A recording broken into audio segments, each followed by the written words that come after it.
Check, check. 1, 2. Ah, I sound so good. So crispy. Lovely. Lovely.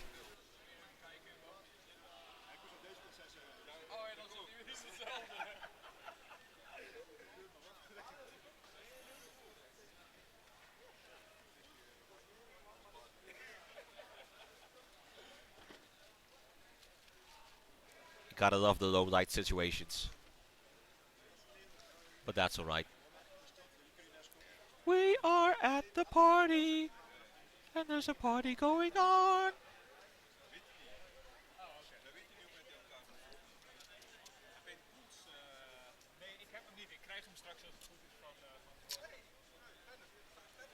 Hey, hoi. Hoi, yo. Ballen. Woo! Skurt! Okay.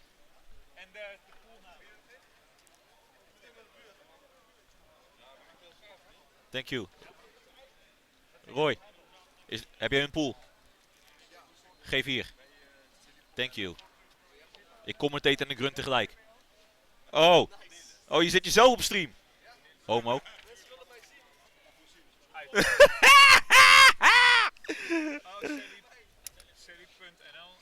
Sleep. Ja, oké. Silipo. Juist. En jij bent? Wuxing Warrior. De naamgame is origineel. Wuxing. Wuxing.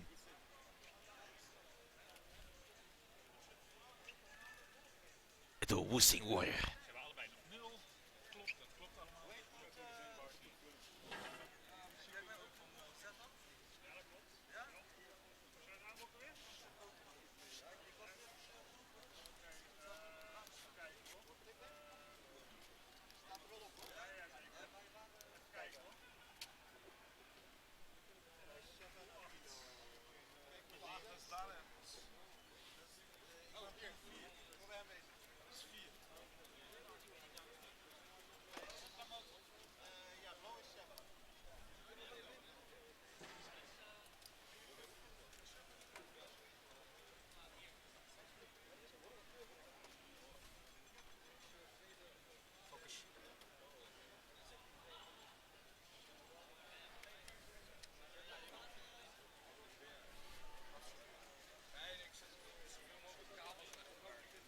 Heeft hij een autofocus? There we go. Sleep. We zijn live, hè? Okay. Well, without further ado, let us commence with the RSD. Psych, it's not RSD. Well, it kind of is. Anyways, let us commence with the Ultra Street Fighter 4 HyperX sponsored, thank you HyperX, tournament at the party in Eindhoven in the Beursgebouw. I am your commentator, Raph the Furious. Also known, well, you may know me by one of my other 10,000 nicknames, which I will not repeat for you since that is not relevant at the moment. I am joined here by none other than Raph the Furious, given the fact that I'm the only commentator on the mic today. Shoutouts to my boy Brahim, who held it down last time at RSD. You know what's up.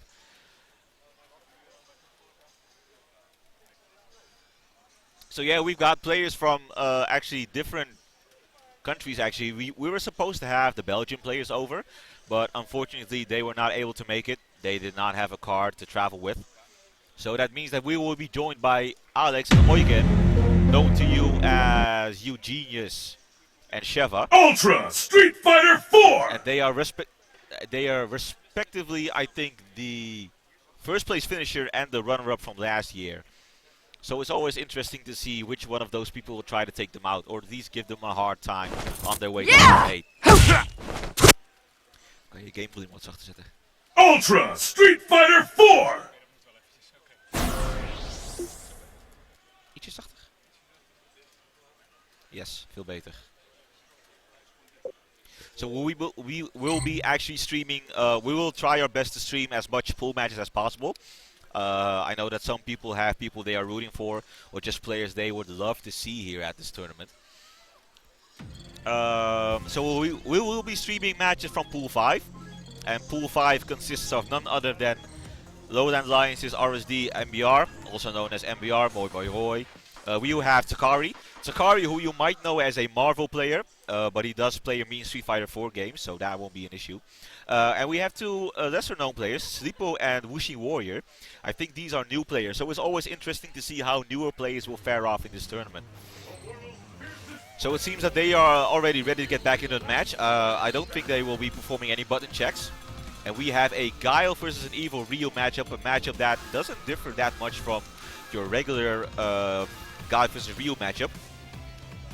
Guile, of course, can easily reign more supreme in the Fireball game. But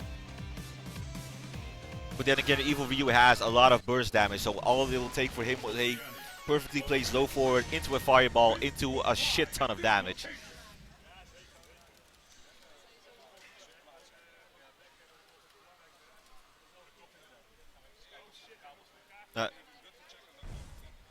So It's the battle of the century. Fight!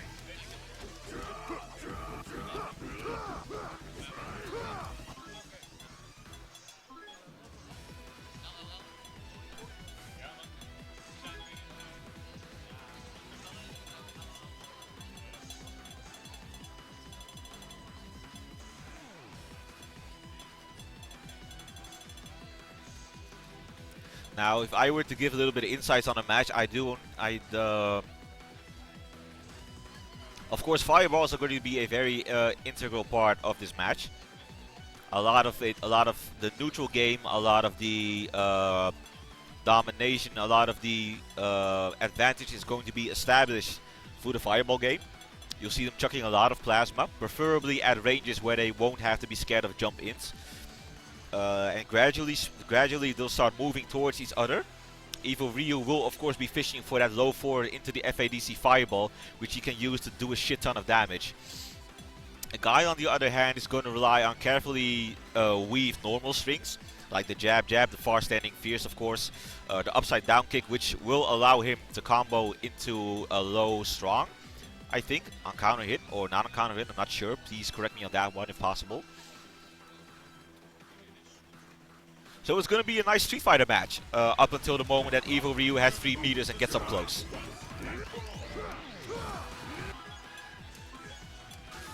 And once again, ladies and gentlemen, we are at the party. We are at one of the biggest gaming events in the Netherlands, in Eindhoven, in Brabant, which is actually the province of the Netherlands that I live in.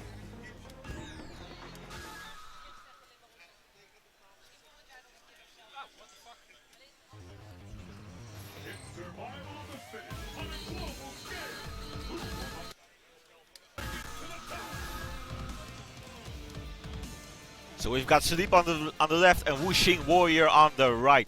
They are about to get into it, ladies and gentlemen. The tournament has officially started. Guile versus Evil Ryu.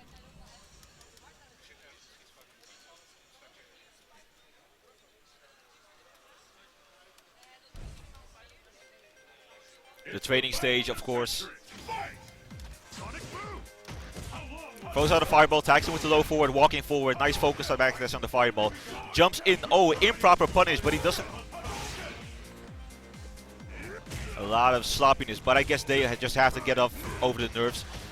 Nice dive kick. Great pressure string. Neutral jump goes unpunished. Oh, he should not. I disagree with using those EX fireballs so readily. Oh, nice dash under into the DP, the anti-air hip. Great string, doesn't convert it. Nice low forward into the Shoryu to disrupt the focus. A wasted flash kick, and that first round goes to Wuxing Warrior, who just capitalized on the mistakes that Sleep and El made. Round 2. Starts off pretty tame with the fireball war, and he inches closer. Nice catch on the sweep. But I would love to see Wuxing Warrior actually not go for the jab and just confirm into the Tatsu. Oh no. Doesn't punish the teleport, he was way out of range for that one. Focus back dashes, EX fireball and a EX boom in return. Back to the neutral game now. Nice. Oh wow. Nice punish. See, that's what God does. He strings those normals together in a string. And Wuxing Warrior shows that he does not possess the optimal combos in the situation. Oh, a way too late DP for that. Wake up DP into the Ultra One, and that'll give him game one. Game one goes to Wuxing Warrior. Now what we saw is that Salipo actually tried to inch closer with the Sonic Booms, and I feel that his positioning was a little bit better, but he made a lot of mistakes. And the only thing that Wuxing Warrior should do better is optimize his combos and be a little more, be a little less liberal in using those EX Fireballs. That's a good streak. Nice carry throw, goes for the setup.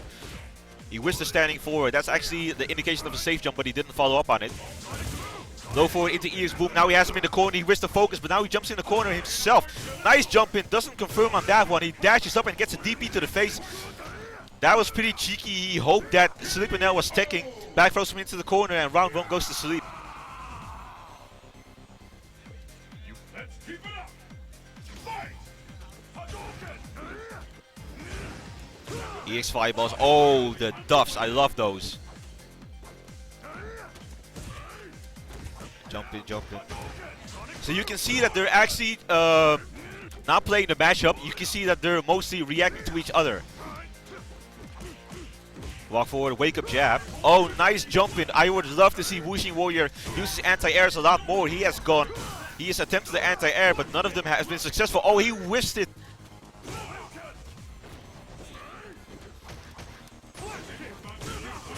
No, oh my god.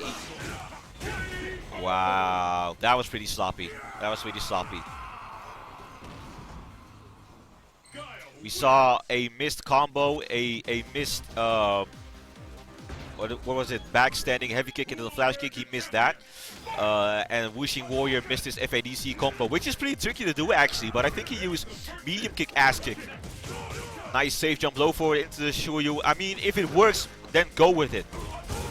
Nice low forward into the fireball. Nice anti-air flash kick. Upside down kick doesn't hit because he teleports back. Counter hits, a lot of counter hits. So you see that these players are actually very aggressive and they're getting caught in their attempts to do stuff. And there's a lot of jumps that go unpunished in this game. Nice, nice follow up. He doesn't get the crouching jab or the crouching strong. Ooh, that's what happens when you're over aggressive. Your opponent can just press buttons and wait for you to walk into them.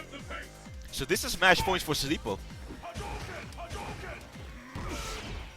And this match has been all aggression. I've seen no neutral game at all actually, no footsies, just getting in each other's face and allowing each other to punish each other. Jump-ins go unpunished, and if they go punished, you get either DP and a knockdown situation for that. Oh, was that an attempt at a scoop? Did he try to read a back jump? It doesn't matter now because Wuxing Warrior is in the corner now. And Filippo now sitting at a full meter. He could just throw out the Enix boost if he wants. And, wow. Nice jump in combo. Could he have gone for a low forward, low strong into a Sonic Boom? Probably. And that's it. That's game. Oh, he misses the flash kick. But he gets chipped out by the Sonic Boom, and this is a match. This is actually game for Salipo.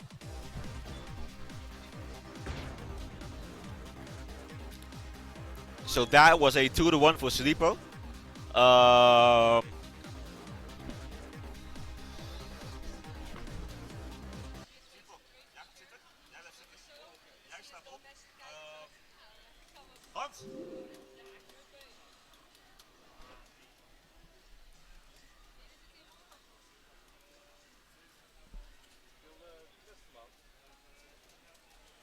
Jij was in koud, hè? Ja, nice.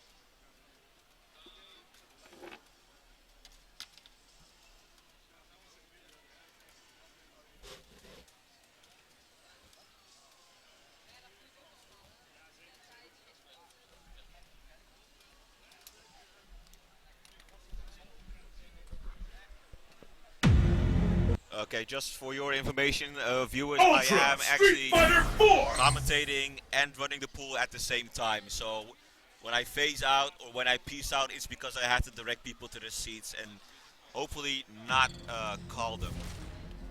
Because I hate searching for people at tournaments. I think you should just remain at your station.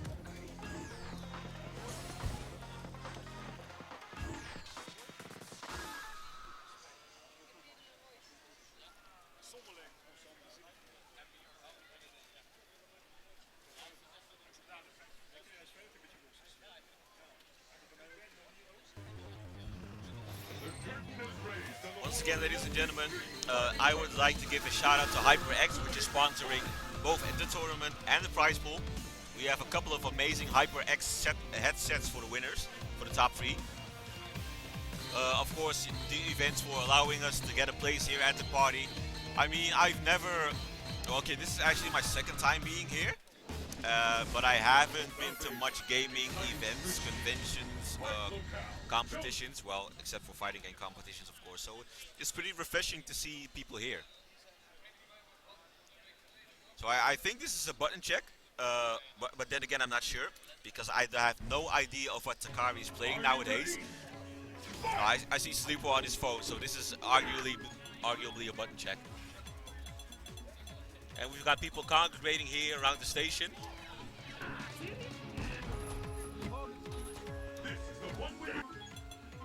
And I have no idea what's going on, so I'm just going to focus back on the match.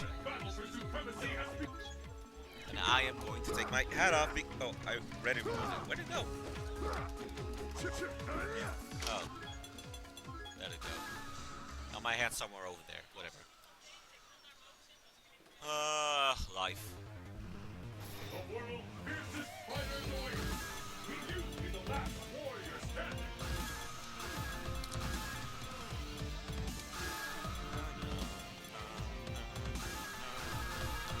Rolento. You know what? Funny story. After Nemo was wrecking people at the Red Bull Kumite with Rolento, I went out of my way to go to the Dutch FGC Facebook and tell everybody to kick the idea of playing Rolento out of their heads because they would all suck. And I told Takari the same, but it turns out that he's been playing Rolento since 6 months ago, so he's legit, I guess. I just hope he's not going to get flash kicked out of all his resets, because that's what's going to happen. It's the battle of the century. Fight! Attack! Sonic move! Attack! Attack! So that's the thing that Rolento's going to be doing a lot. When he wants to create distance between himself and the opponent, he's going to be throwing out those knives. He can either Tiger Knee or not. Oh, and that's what happens if you're not alert. That's what happens if you're not on point with your anti-airs. This kind of shit happens. Oh, wow. And see where those random... Sorry, excuse my French. Not random. See where those wild flash kicks get you? They net you a punish. Nice block. Nice tech. Back in the neutral situation again, and now we can just zone him out. He's at the life. Takari's at the life lead. Sleep at the life deficit, and he can just wait. Takari can just wait for Sleeper to go in. Wow. That's what happens. You always have to assume that if Rolento jumps in with you with the pogo, he is going for a mix-up. So you have to react quickly. Throw out a button to smash him out of that.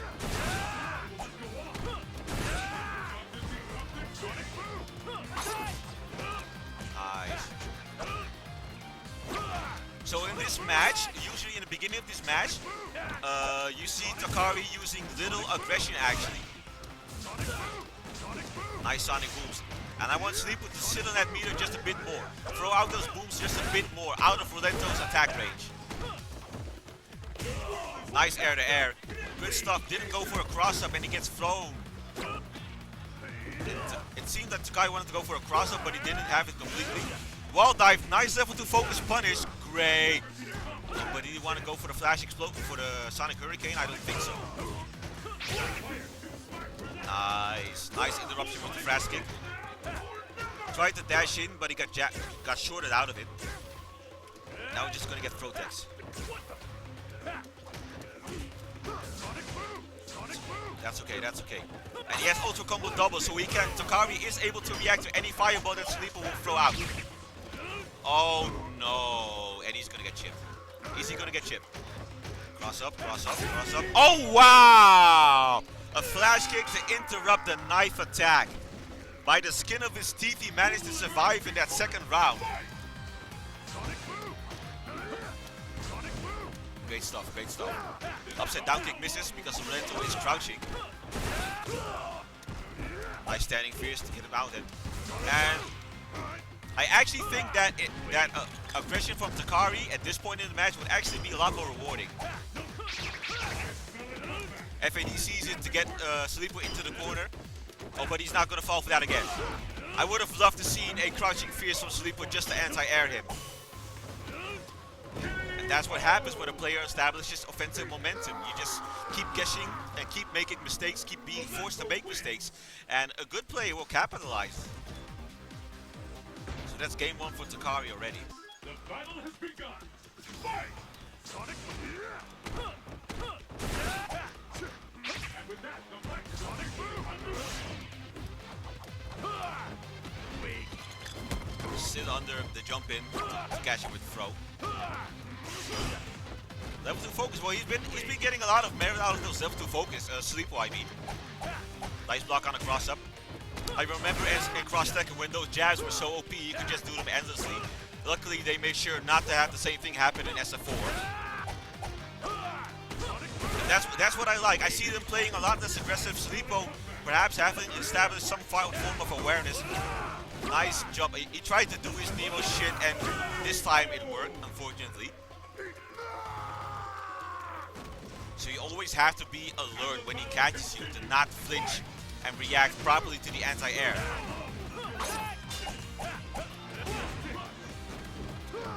I mean, he's fool me once, shame on me, right?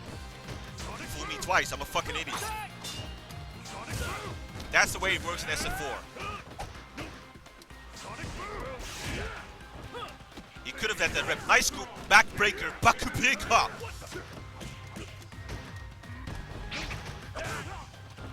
And what we actually see is that Takari really has no reason. Let's see what happens. Oh, he was way out of range for that one.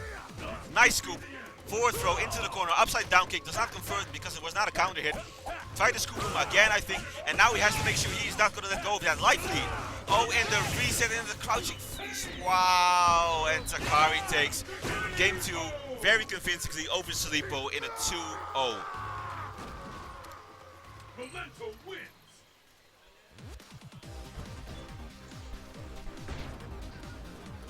Hans, blijf maar zitten.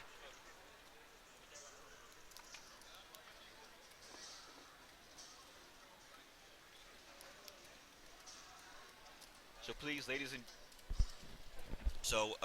gentlemen, please be aware of the fact that people will reset you. They can reset you.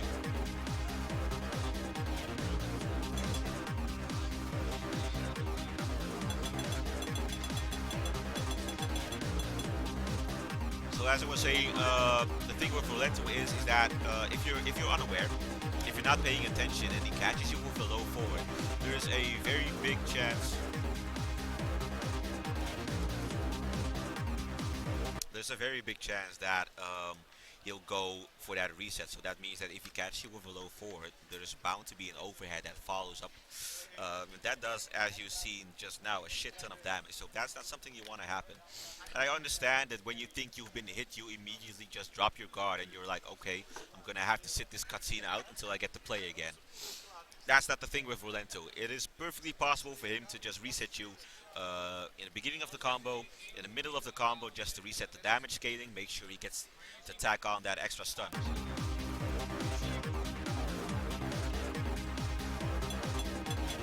The battle has begun. Fight! Playing game time.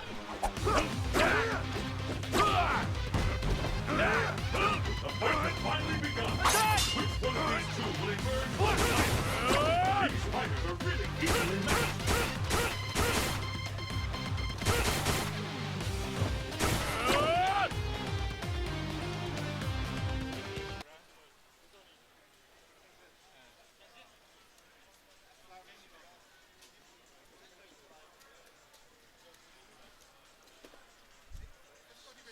I am Wrath the Furious, also known as the Ultimate Eye, also known as Virgil NL II, because there used to be a Virgil player better than me, but he and I both retired. Shout out to my boy Moreno, man. I don't know what you're doing nowadays, but I hope all's well.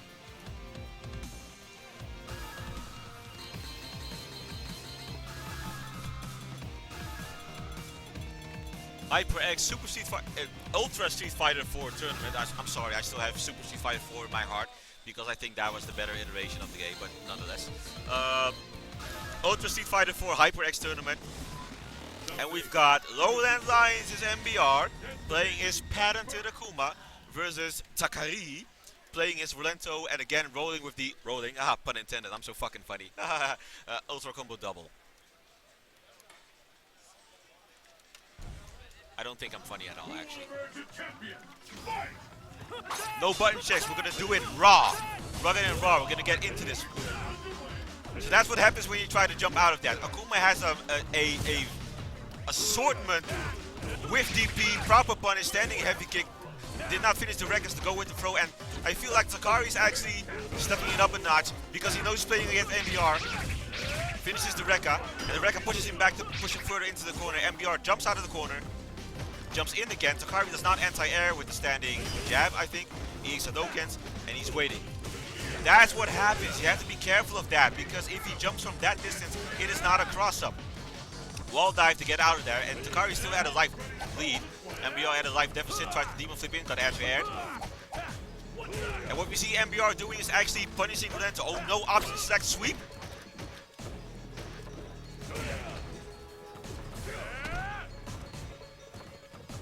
You know that, oh wow, standing heavy kick, EX Tatsu, that does a crap ton of damage, allowing MBR to take the first round.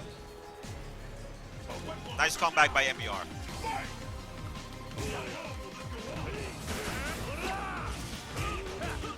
Wonderful jumping by Takari.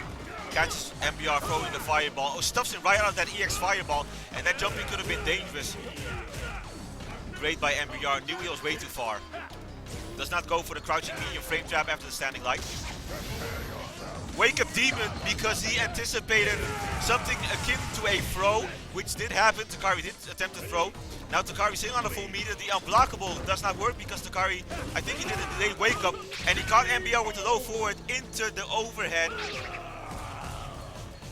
Like I said, people just flinch when they get hit, and it's not their fault because it's a natural reaction. But let's see if MBR, oh wow, deep beam, show you, wow, the demon flip with the palm whip, I think, sorry.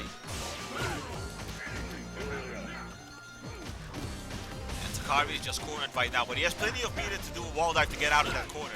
He backdashes to make the level 2 focus whip. Takari wall dives right into the corner, catches MBR with the throw out of the corner. Stuffs the jump in, teleport back. And he has to be careful because at that range he can just freely throw fireball. He can.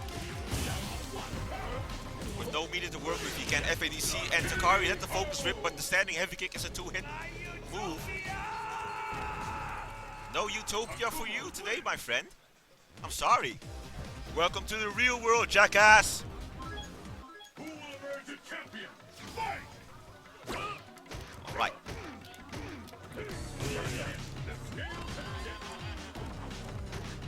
And we see Takari already with his back against the wall. Nice punish.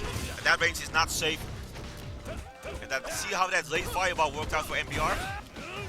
MBR not aware, not reacting in time, got throw. Nice block on the reset, that's good.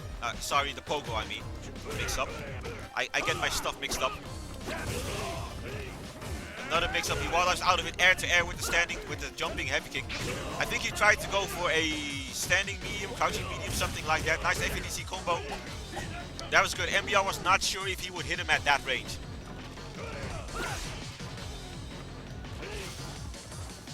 And MBR knows where he can throw fireballs because he knows the range of that Ultra 2. Nice deep medium punch Shoyu, has the most invincibility. And he trades with the level 2 focus. Rolento does take no prisoner.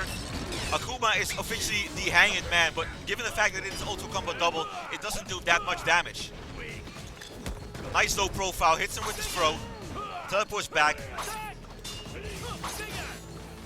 No more stingers. He has no medium stingers again. That's what happens. I was so afraid that that would happen. He caught Takari as he jumped up for another stinger, and the demon flip palm just smacked him into the ground. Face plant. MBR sitting at match point.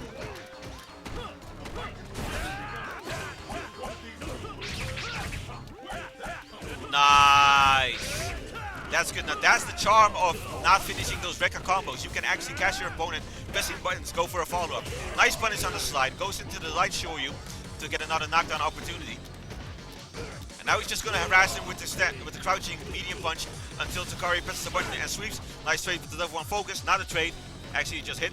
Back dash into the corner.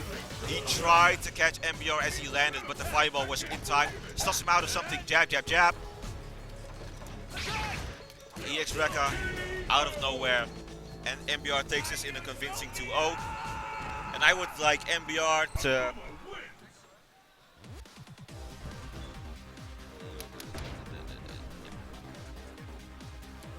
And MBR will be sitting down. Will remain seated to play against Wuxing Warrior.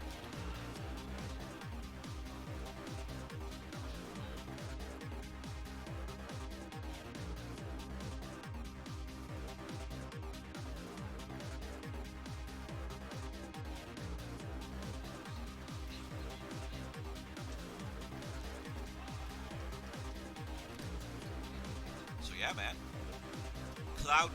Sorry, not Cloud9. Cloud9 used to be sponsored by HyperX, but now they're, what was it, 9-2A, G2A, something?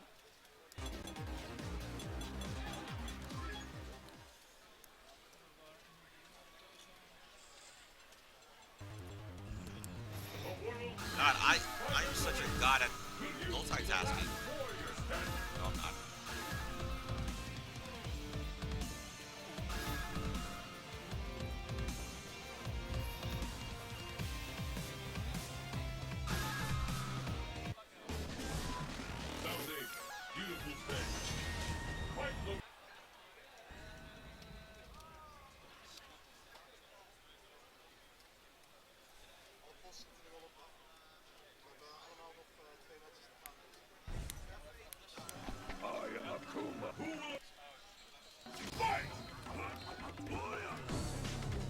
Checks on the buttons.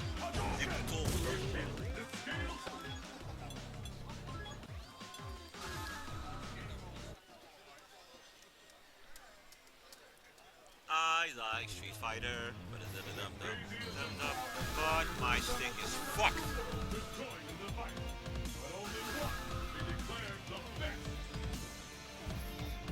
What? I'm not talking to you. Well, I'm just salty that my stick's broken. My Xbox 360 arcade play stick. Not the other one. That one was just fine. Let's get started.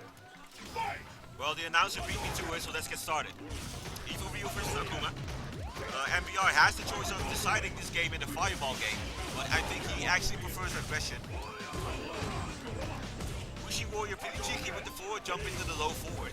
I think he caught MBR off guard, so let's see if he's able to force mistakes on MBR. The Demon Flip at that phase will always make sure that a DP whiffs, so that's something that Wuxing Warrior has to be careful of. He has to know. The Vortex is designed to be like, to have a contingency against all kind of wake-up options. So we see them exchanging poke. That was actually a short glimpse of footsies now. We saw Wuxing Warrior trying to walk forward or poke him with a standing medium kick, and he caught a fireball to the face. So he has to be aware of his positioning in the game. We saw the EX fireball put him in block stop, allowing MBR to do a Demon Flip call right over. Nice jumping. Will he confirm? No, he does not go for the jab. I think that if he's not sure, he should just go for the Shoryu after the axe kick. He goes for a jab, so he resets MBR, but he could have gotten something way more damaging out of that. Sitting on a full meter, sitting on an ultra, will he be able to mount a comeback? He's backing off just a little bit, giving himself some time to think. MBR will probably throw a... Oh no, he gave that to MBR. So we rarely saw MBR flipping in. He just waited for his opponent to make mistakes. Now the question is Wuxing Warrior aware of the mistakes he made? Will he have processed all of those in the short time that he had to recuperate? That's the question. He's far too greedy. He should know when he can press the button and when he can't. Because that's actually the main source of the mistakes he made. Another DP. All of these jumpies are not doing him any well, and he gets counter swept now. He has to be careful. I think he relies on medium kick axing way too much. That's why it didn't hit. Light kick axing, of course, would have gotten him the damage.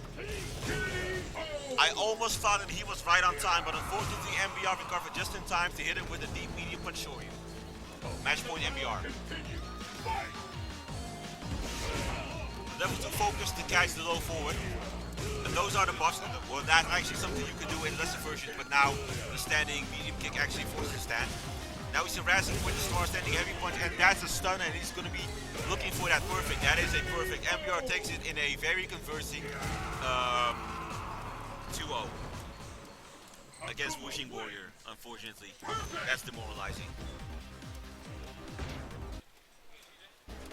Yeah.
Hi, what's up? Hey guys, what's up?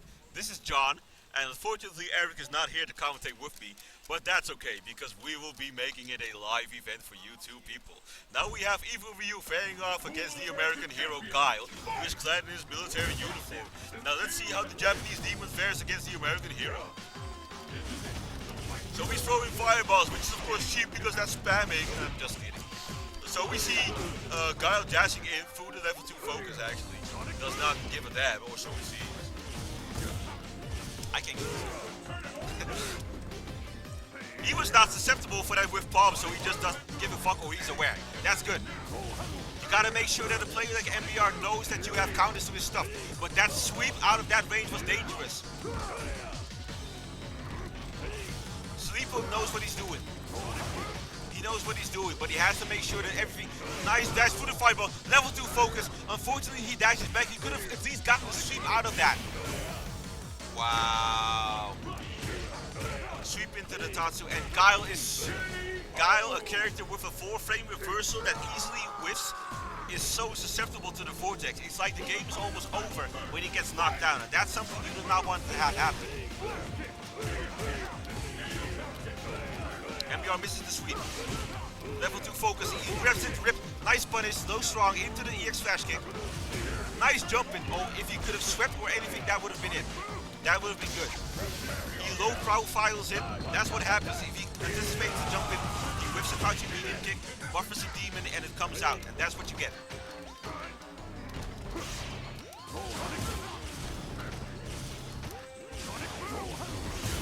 No, you should know never to focus a EX fireball. That's a 2-hit, and he walks straight into it. Game 1 goes to MBR.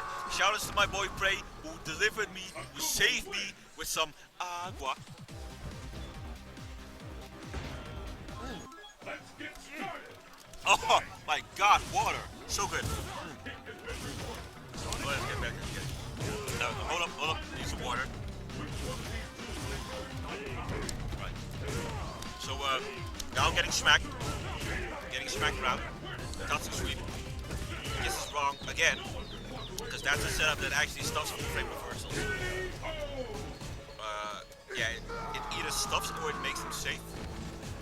Makes Akuma safe against him. Either way, MBR just scored a perfect and he's on match point and he's looking to close this one out.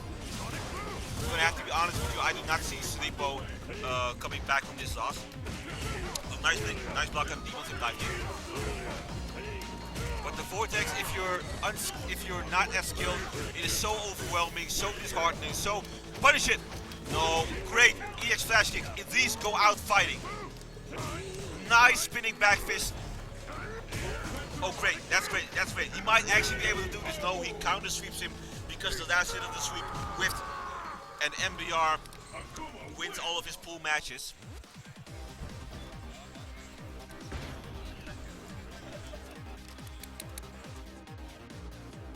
We're gonna have the final match of pool 5, which is Takari versus Wuxing Warrior.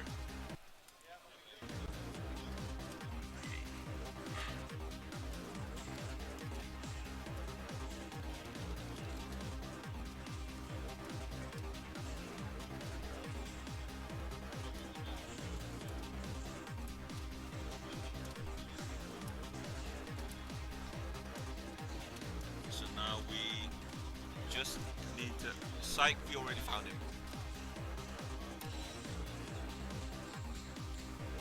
Hello, MF Boy 36.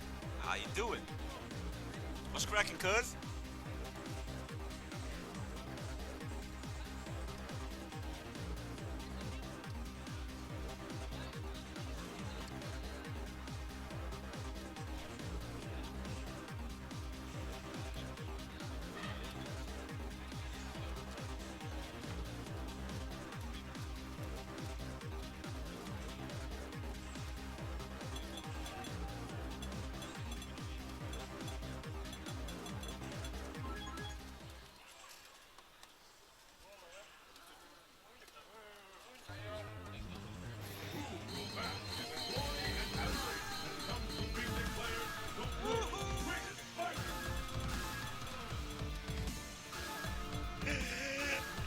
Oh, sorry about that. I was WhatsApping and I was distracted. And I was.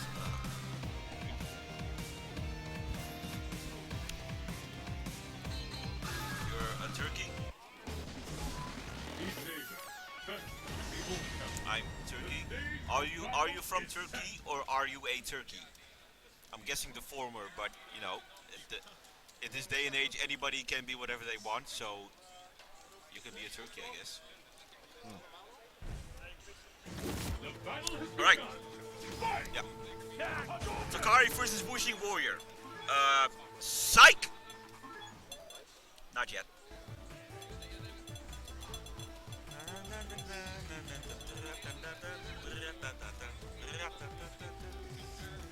Oh man, the smell of French fries is making me hungry.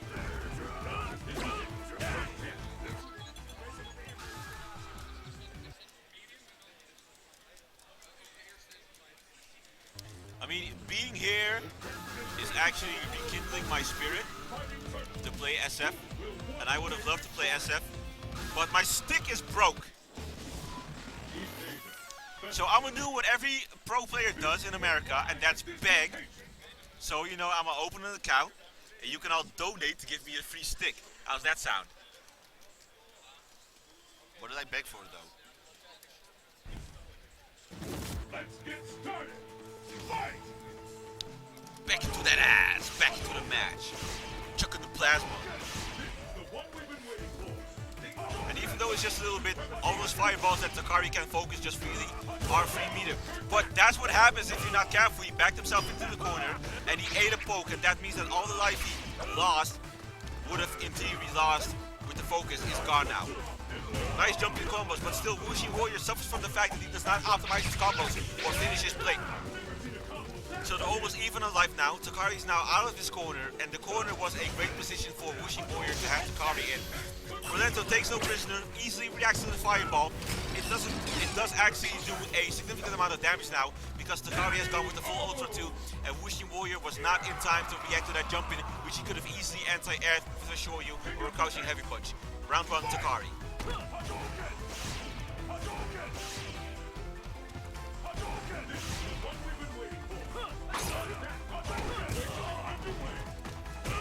Nice air to air. If he would have, it's Wuxing Warrior pressed the button earlier, that could have been a good trade in his favor.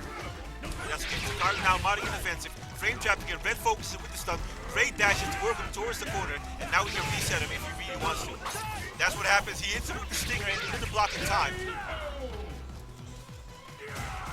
Because when you see that stinger hit, you think that you have the opportunity to DP or press a button. But that stinger actually hits meaty. So you will not be able to, react through that stinger. The battle has begun. Fight! How long will this go on? Wait. This is I'm actually surprised and pretty happy to see that he blocked it, because I would have gotten hit by that. For sure. Nice straight.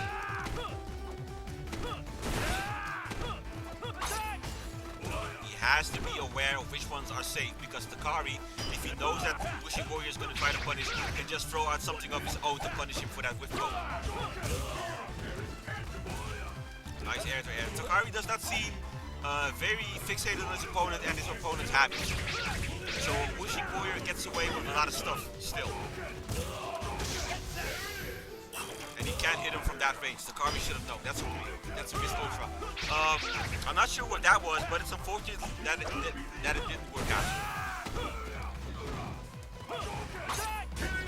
Nice stinger to keep hovering over that fireball and let it pass on the through. Match point for Takari. Will the tide of battle turn? Fight!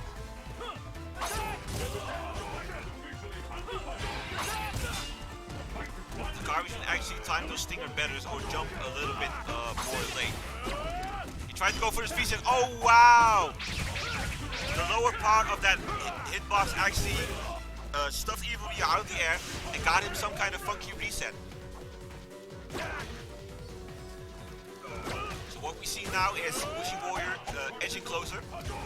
And Takari is just looking for that, exactly. Take no prisoners, react to a fireball, punish him, check him, put him on notice, make sure he doesn't do that shit again.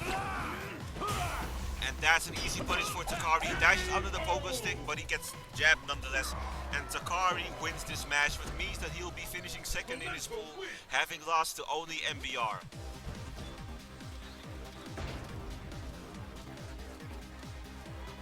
So that means that MBR finished first, Takari finished second, Sleepanel finished third, and Wishing Warrior finished fourth.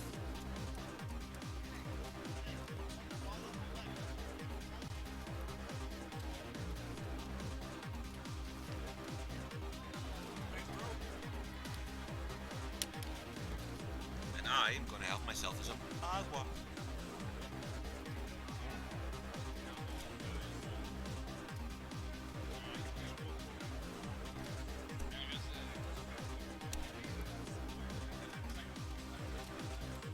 So yeah, it's time for the shout-out round.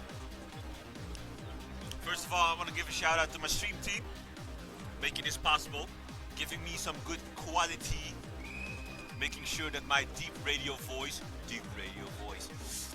is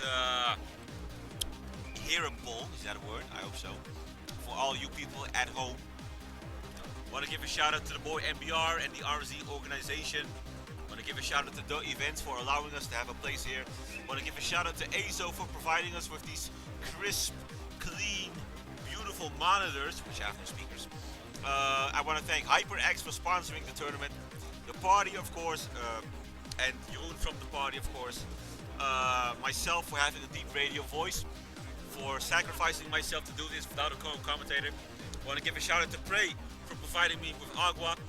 And of course, a shout out to Jono, who is actually Daddy today. Daddy Jono. That was actually a compliment, but fuck you too.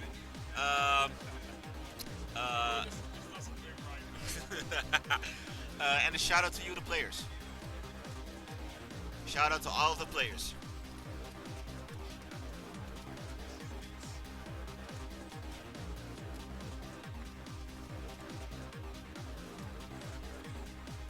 And a shout out to the soul guy in the stream chat. Love you too.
Okay, cool.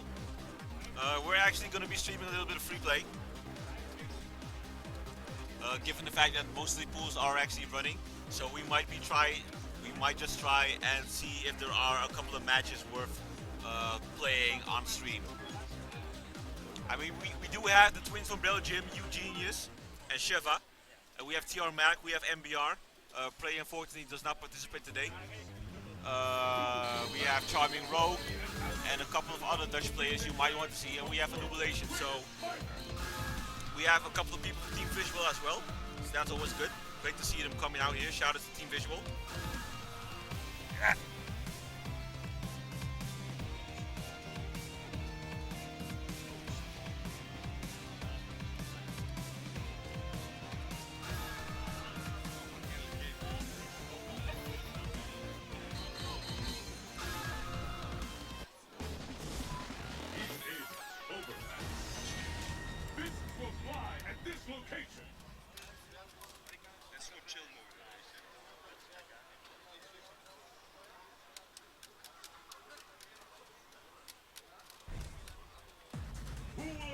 Champion, fight!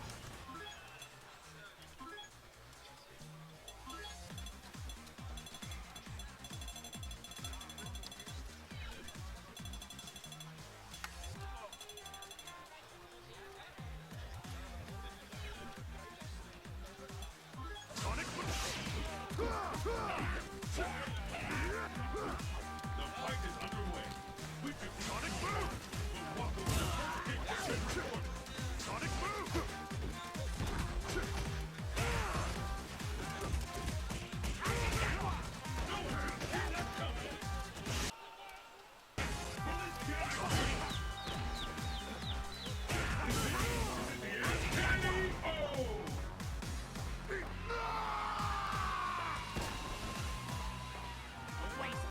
What will happen now? Fight! Sonic Boom! Sonic Boom is underway. This is the one we've been waiting. The battle will be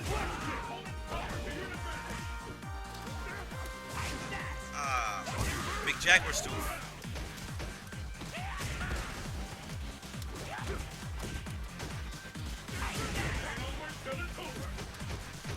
Okay, so what's up, guys? I'm here chilling.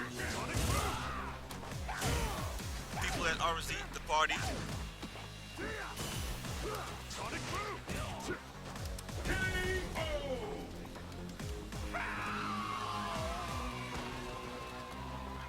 This is the last round. Fight!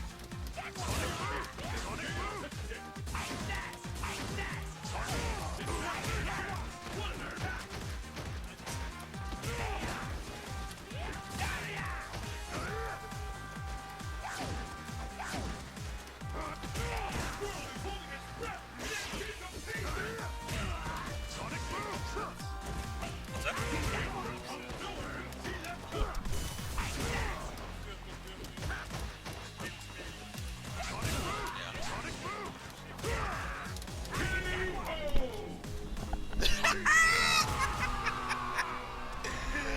We have an upset. We have one disgusting upset. Furco Turco, which is a name you will not understand if you're not Dutch. Anyway, a Dutch player just came in and wrecked the shit of a German player. That's an upset. Oh, I see the salt. I see the salt. I love salt. I love salt.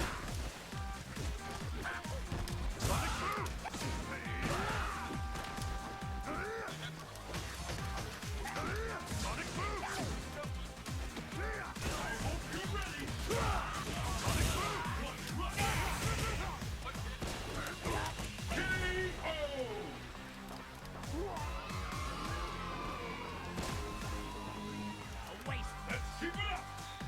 Fight!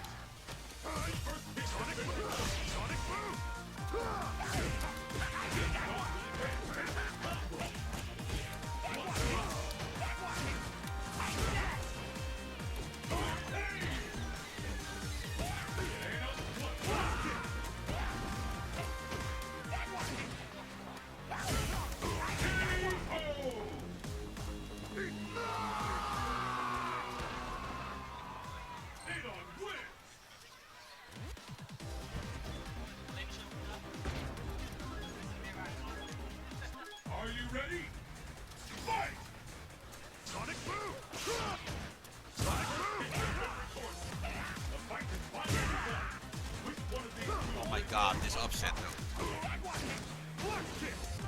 I mean, Sheffield just finished second in his pool now, which is awesome because it means that it shows that the Netherlands still are like a soil for decent players.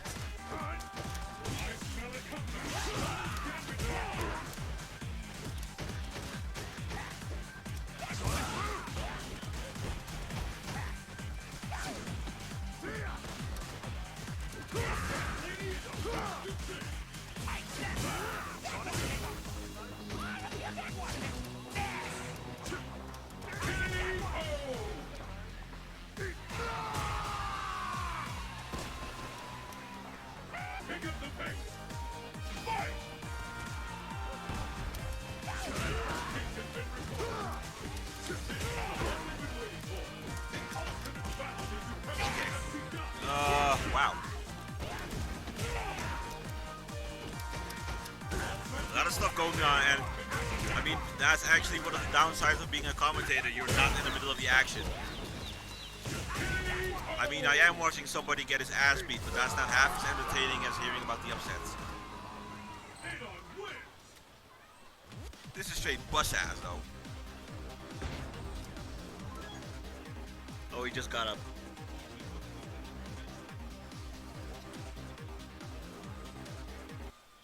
Oh well.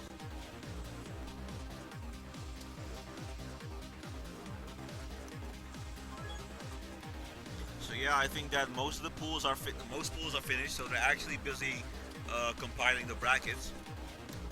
So for those that are watching, I hope you are entertained by these casuals. I'm gonna go take a quick break, have a smoke, perhaps get something to eat, and I'll be back with you when brackets start. Peace out.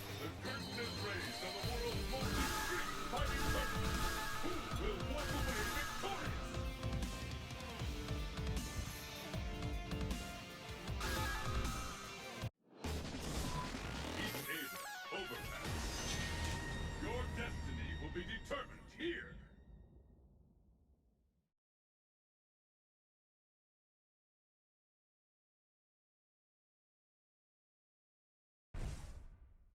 It's the battle of the century. Fight!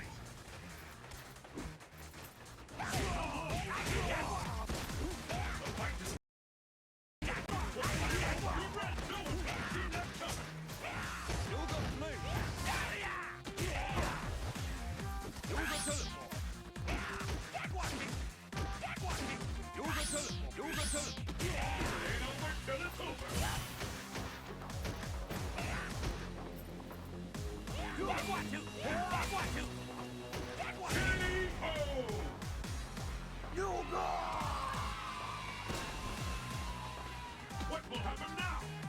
Fight!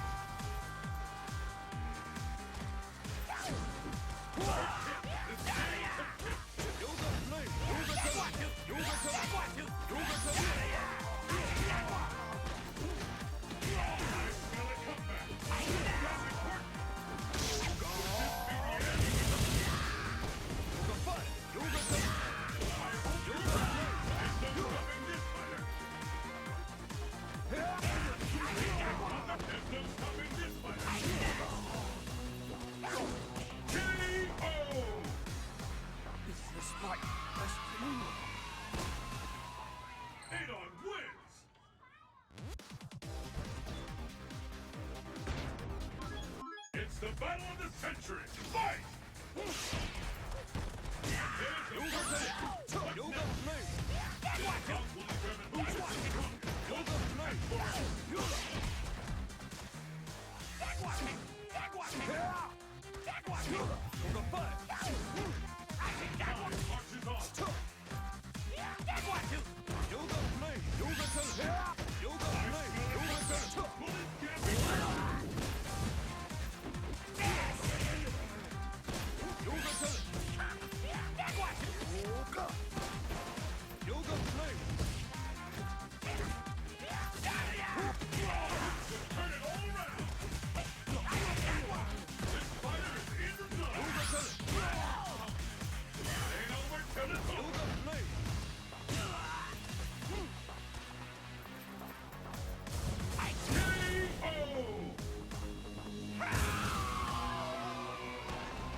Who will emerge victorious?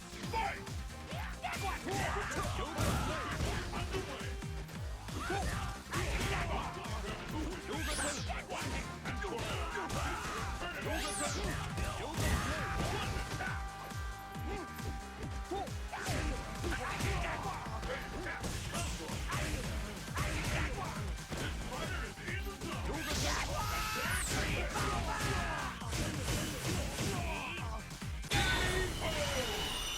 Ultra combo finish!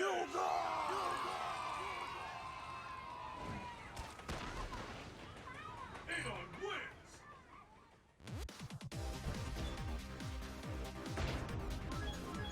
Are you ready? Fight! The first hit has been recorded.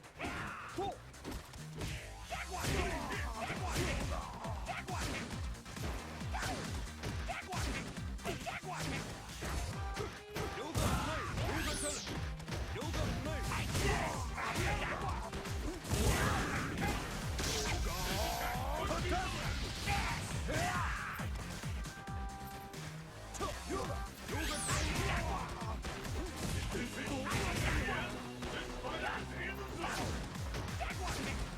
KO!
ready? Fight! And there's the first hit. What leg? This bout who is this punk? What? This could turn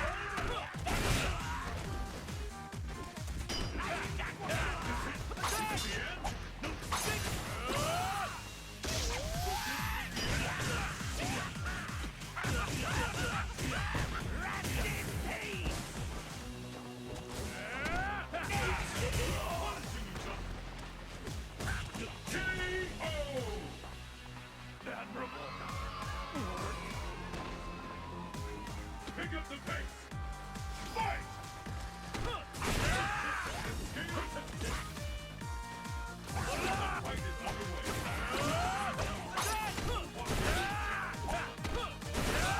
You're ready!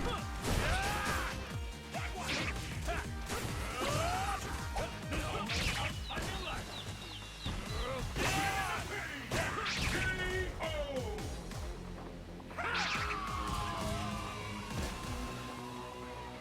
This is the last round.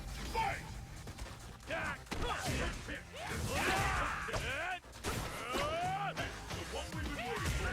The ultimate battle for supremacy has begun. See that?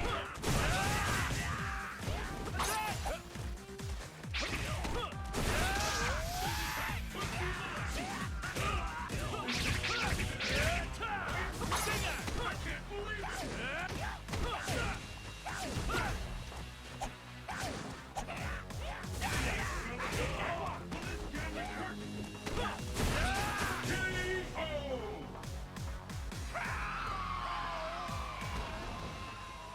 Valento wins!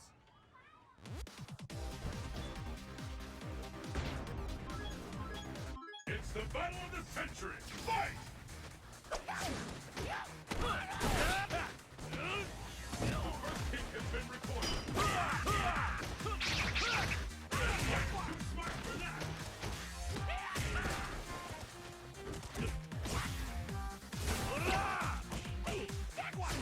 I'm gonna come back!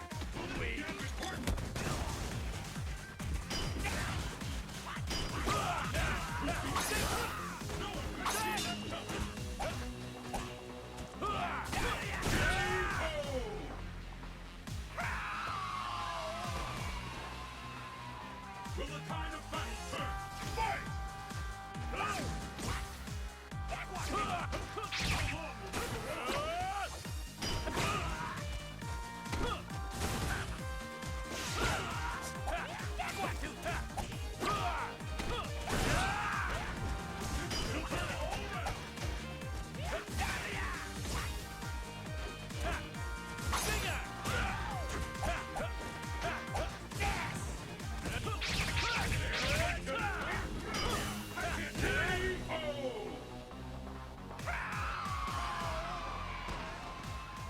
Valento wins!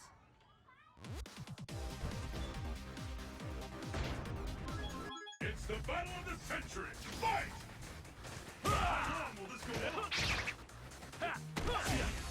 is the fight we've all been waiting for. Anything can happen now. All bets are on. Anything can happen now.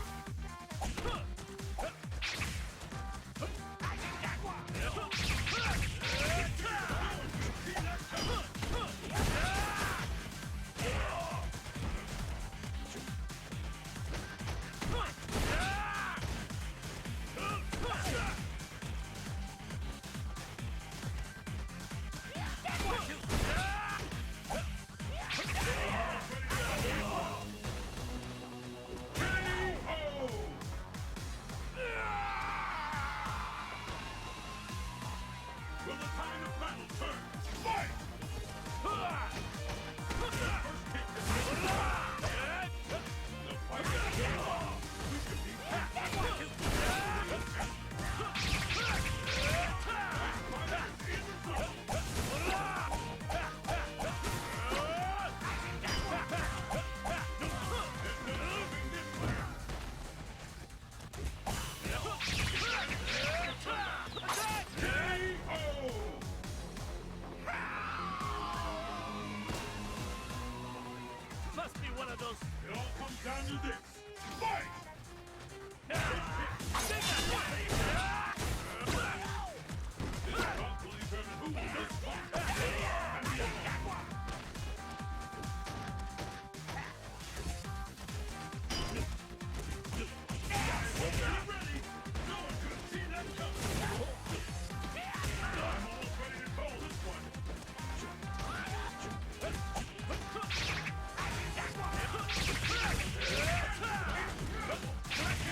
Get started!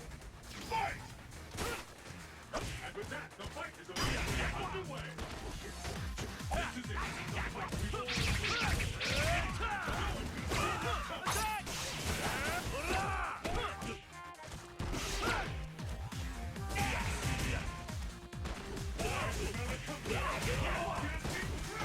I can't believe it!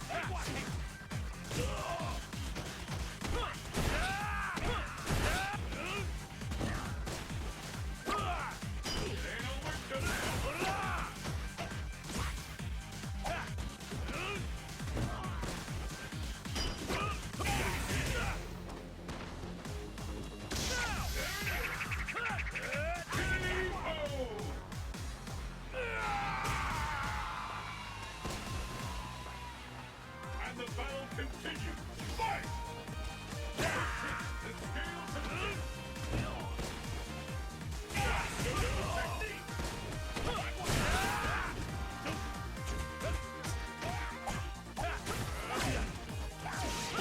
Turn it all around.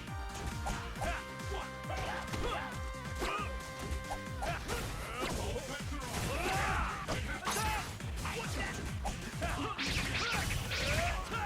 Fighter is in the zone.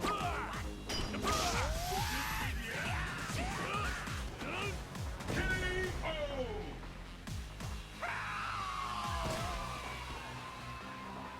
This match decides the winner. Fight! There's the first hit. The fight is finally which will eventually merge on top.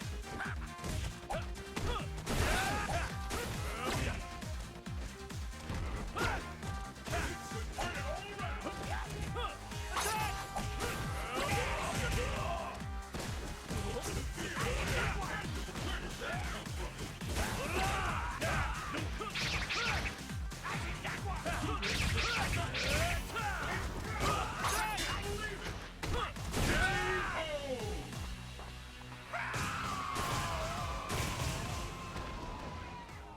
Valento wins!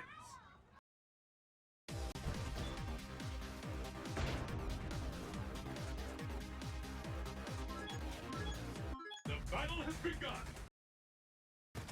The first hit has been recorded! This is what we've been waiting for!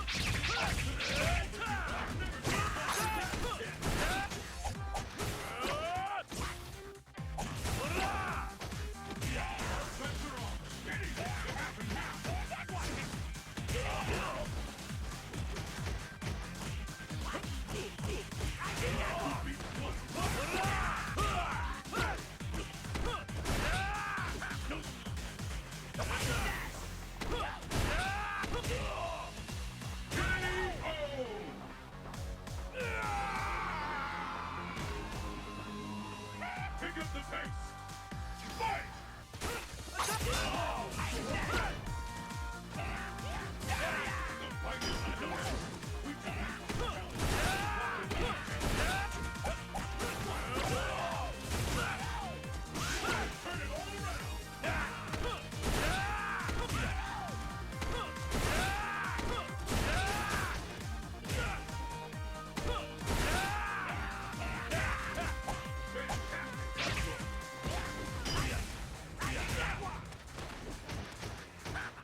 The battle of the century.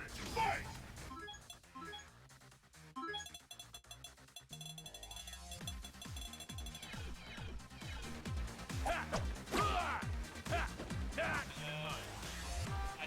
What's up, people? Rafter Furious, aka Chrome, aka Reggie, back at you. Brackets are complete, so we will be starting bracket matches right away. And as you may see, we have on the left, I play Sheva, the patented Cody player from Germany. And we have our own, the heel, the villain, the guy that hates the game but loves it enough to travel all the way to Eindhoven for it, Pluisje. Pluisje, aka Run Stop, aka Run Stop Overhead, aka Run Stop Psych, no overhead, aka Run Stop Psych Overhead. Wait, I'm gonna still do it anyway.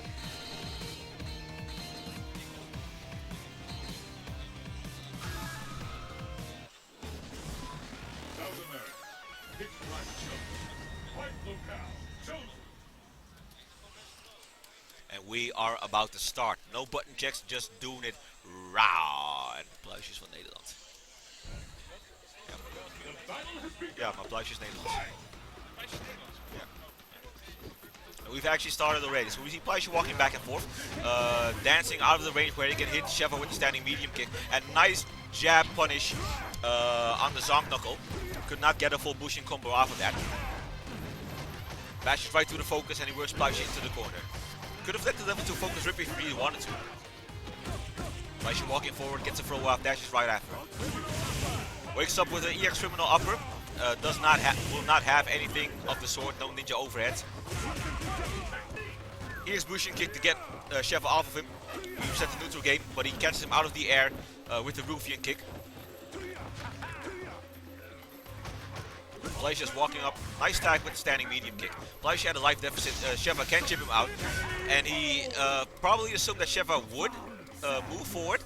Unfortunately, he had to headbutt a few rocks to the face, so he has a concussion right now. Asoblade, if you're still watching, this is now Sheva from Germany versus Pluisje. And Pluisje now applying the run stop pressure, but Sheva jumps over him, gets himself out of the corner. Pluisje going for that slide, and he has to FADC it, and that's the first ninja sickle. He's now 1 for 1. Nice criminal upper. He anticipated that Pluisje would probably press a button. Level 2 focus does not register, unfortunately. Takes the throw. Pluisje jumping back.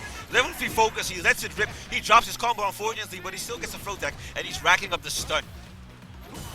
Standing medium kick to tag him, slide to tag him. Stun is dead re-rated right now. And that's a nice punish. Sheva probably tried to catch him pressing buttons or dashing forward. Now, Pluisje would have done an EX run, and he would have armored right through it, but nonetheless. So they're equal in rounds now. Still game 1.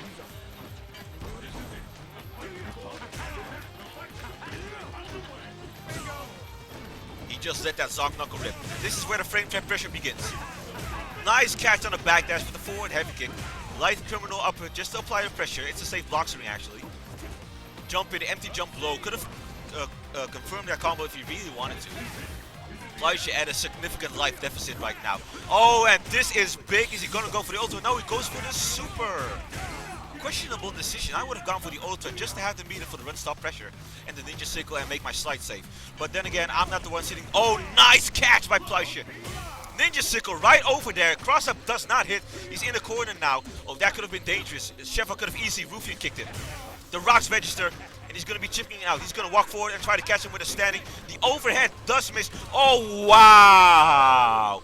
That is actually, if I'm not mistaken, a -2. Wow. Pluisje showing a lot of guts and audacity. Just dashing up, canceling the run stop, and throwing Sheva. Catching Sheva off guard. Sheva going back to character select, probably trying to recompose himself. Or perhaps just formulate another strategy. Pluisje sitting comfortable, thinking of how he conditioned Sheva the previous game and what he's going to do the next game. Is he going to do the exact same? He's been pretty... last tournament we saw Pluisje playing, he was very liberal, very daring with those ninja sickles. And he hasn't been as daring. So, well, I actually talked to Pluisje before and he did say that he was not intent on abusing that ninja sickle as much as he did. Are you ready? So this is game 2. But we're going back to the character select again.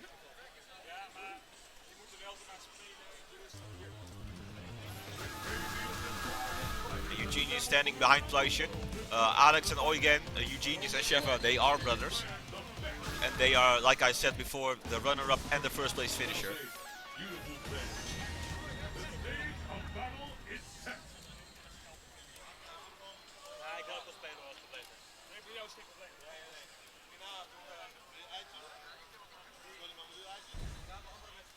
It's the battle of the century. Fight! Battle of the century, let's go! With the standing medium kick. I think that Fleischer is throwing out a lot of pokes because he expects Sheva to dash forward or walk forward or stick out a poke. So that's actually pretty smart of him, but he has to be careful not to get caught. With that forward, the heavy kick. Goes into the block swing. Back in the medium situation. Level 2 focus, instant rip. Standing heavy kick to link it into the Bushin combo. And Fleischer mounting a pretty relentless offense. Catches him trying to charge up the bad stove. Works him into the corner. Wake up EX criminal upper. Again with the whiff. I think he is betting all of that on catching Fleischer backdashing, but he won't. He just won't bite. Perfectly spaced level 2 focus. Criminal upper and the block swing. Oh wow, whiff on the run stop. Sheva dashes forward again with the backdash, and that was an ideal moment. Nice back medium anti-air.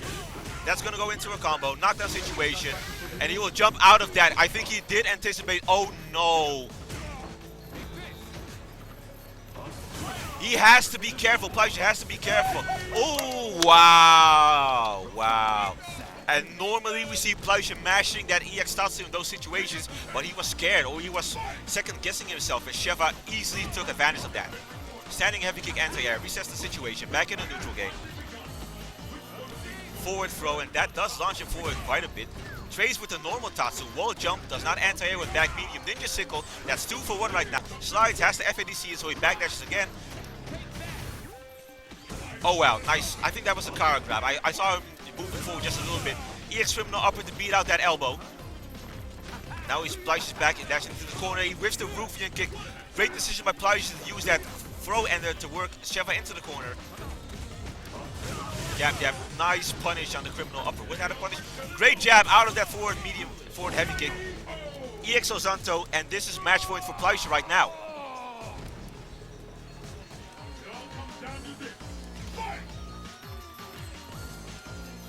So will we see Fleischer using the same calculated demeanor, or will he apply some aggression?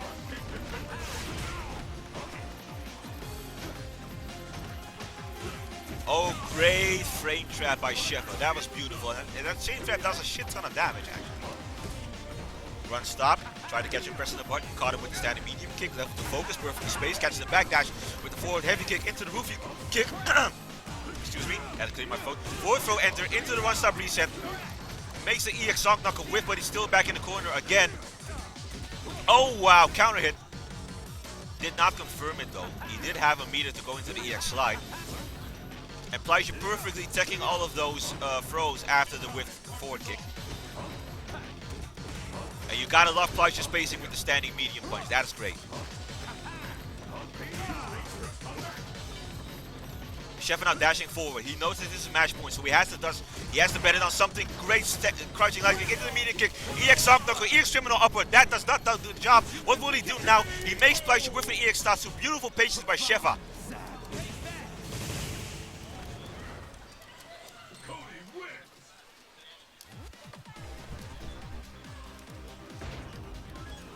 Are you ready? Fight!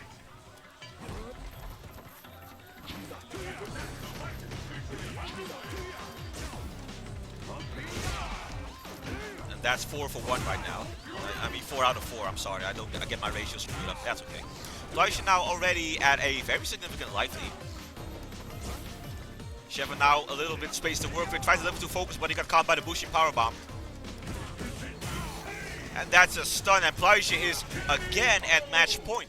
And it all happened so quick, just a couple of mistakes from Sheva. And the battle continues. Fight! And just as easily as it seemed that momentum was in Sheva's favor, Fleischer just grabbed it back. Said, yo, I'm gonna take what's mine. I'm gonna get mines. Oh, no. That guy is now going to be expecting the ninja sickles, and he woke up with the EX criminal upper. That was a message. Wake up EX Tatsu, because the jump in was not properly timed. That's great. And he's getting back. That was a perfectly spaced ninja sickle. That allows him to get in range just a little bit. Empty jump, low jab. Oh, wow. Counter hit, crouching, heavy punch. Unfortunately, Sheva was out of range. Oh, wow. No, that did a insignificant amount of damage, but it was a nice catch nonetheless. Now it's match points for both players.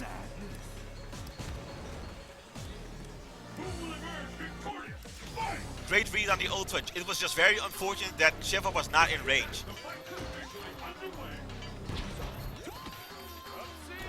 Now, any form of momentum can be... Oh, wow, no. Plush is not having any of that. Good stuff by Plush, anticipating the EX criminal upper. Retaliating with the Bushin powerbomb, the EX version. But still, they're almost even enough. No. Sheva is up on life now. And Plush always backdashes forward, heavy kick into the medium kick, ruffian kick. FADCs just to make sure that he can apply the pressure, and Plush is in the corner. Plush now at a life deficit, cross-up, heavy punch, and Sheva takes this in a convincing 2-1 over Plush, which means that Plush is now sent into the loser's bracket. Great match.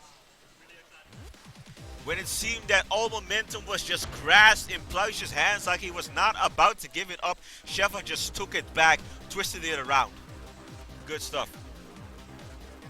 Jono, 2-1 for Sheva.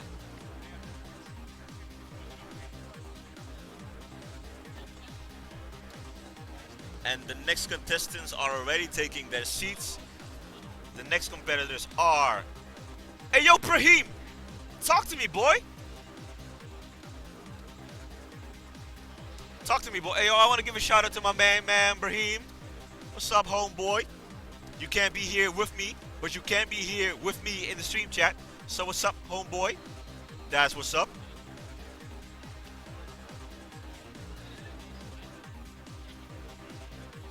It feels so empty. It's like half of me is missing.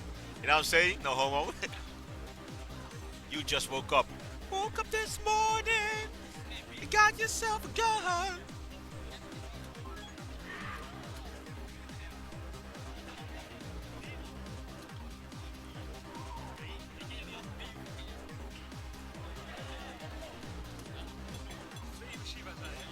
Huh? Yeah.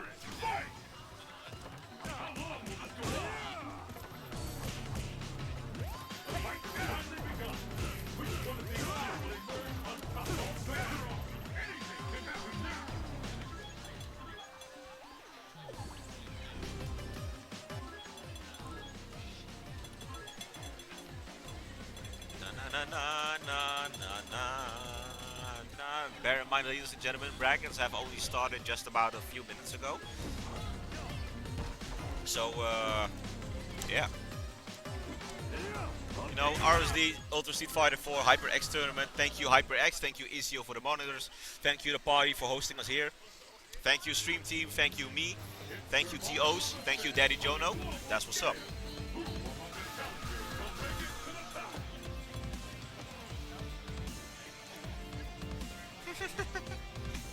I see what you did there.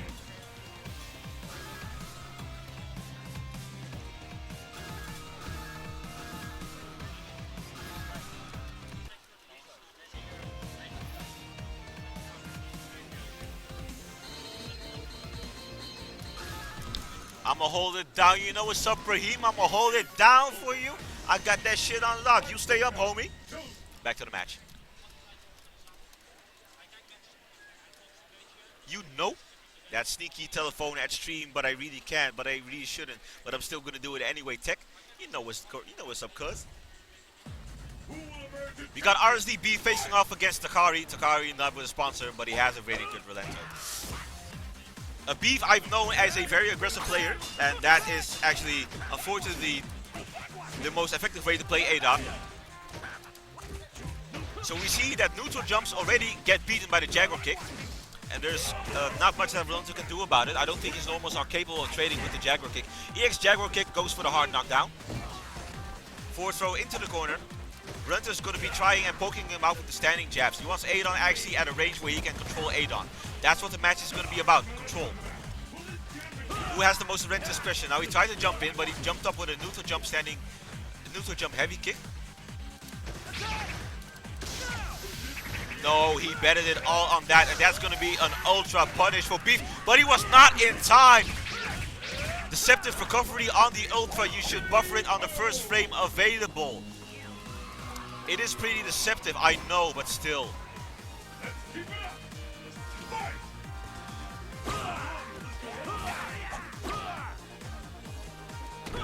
So that was pretty unfortunate and disheartening. Takari gets a slight knockdown. Pogo stick into the forward.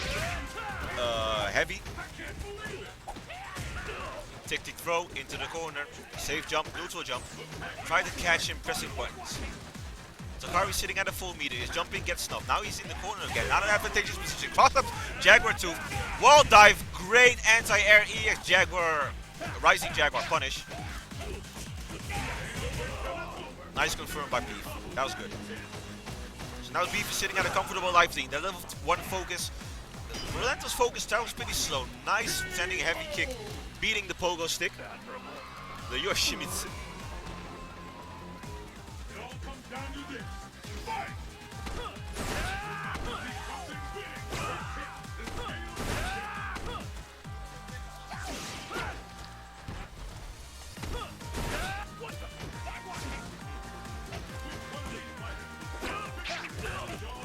That's good, that's good, that's good. What we do see is Beef betting it all on those cross-up medium kicks. That's pretty much his go-to tactic when the frame trap don't work. So I actually like to see Beef perform more trick throws, actually. You see how he got grabbed out of the startup of his Rising Jaguar? Oh, and he flinched. Nice by Takari.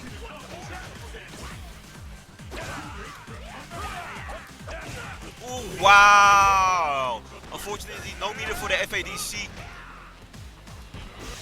Oh wow, that could have been so dangerous if he had gone through with that with the Rising Jaguar. Nice block. He could have chipped him. Could have chipped him. Oh, but he hits him with the Rising Jaguar. Sorry, the Jaguar kick from the air. Wow.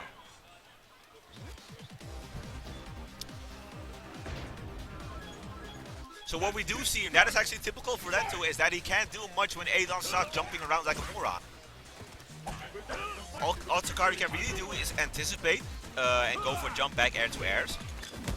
Because he doesn't have a anti-air move that travels like in a vertical arc.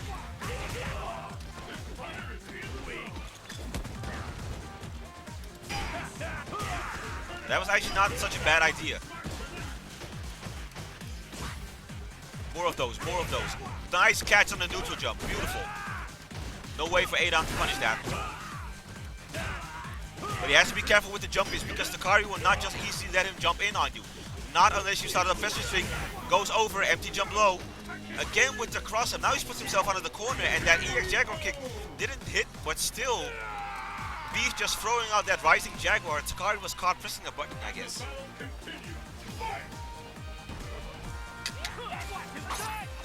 Jaguar 2 doesn't hit, and unfortunately he was not able to link his jabs into a powerful combo. And he just jumps out of that again. I think Takari should really bet on exactly those kind of stuff. Beef saw it, tried to jump out, but got stuffed anyway. Again with the EX Rising Jaguars this time. Beef does not want to be in the rental pressure. And that's something that Takari could easily take advantage of. Now he gets him with the anti-air, that's good. But it's still match point for Beef. It all comes down to this. Fight. Jaguar kick plays with the roll.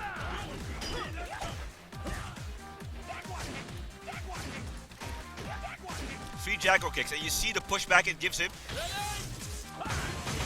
Oh, that is an amazing amount of damage done by a full meter. And this is very much looking like Takari's game.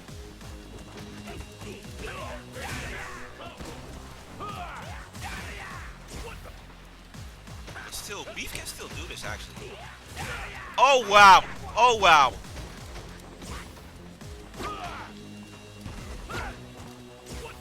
Beef is going down like a warrior. Oh wow, no! Oh my god, that was unfortunately. He reacted to the jumping way too late. But if he had been more careful, he would have seen that Rolento had jumped earlier than he was, I think, reset. I think that was the situation. So Rolento landed just in time. So that's pretty unfortunate. It's the battle of the century. Fight. That's actually just a matter of awareness. I can understand why he betted it all on that Ultra, because he just wanted to close the game out. It was match point for him. So now we're returning to a situation that we saw in the previous game, which is Takari stuck in the far right corner and being subject to the relentless pressure.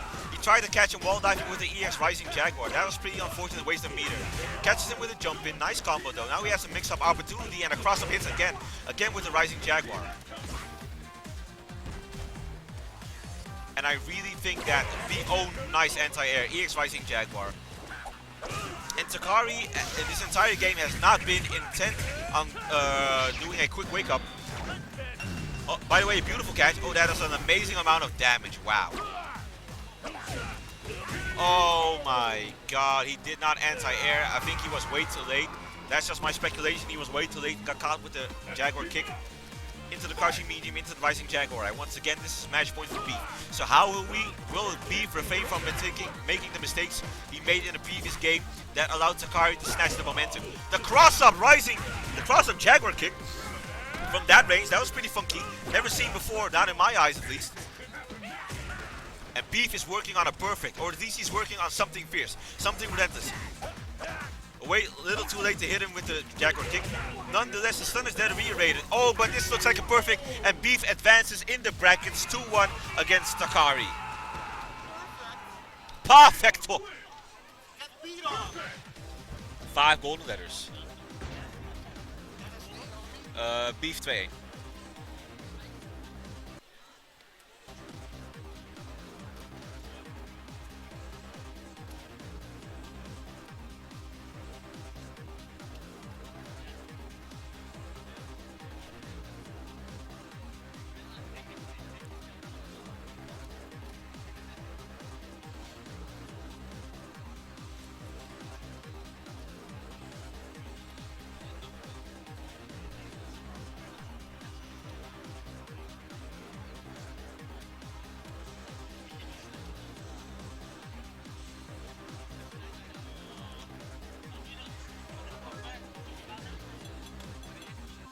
Battle has begun. Fight!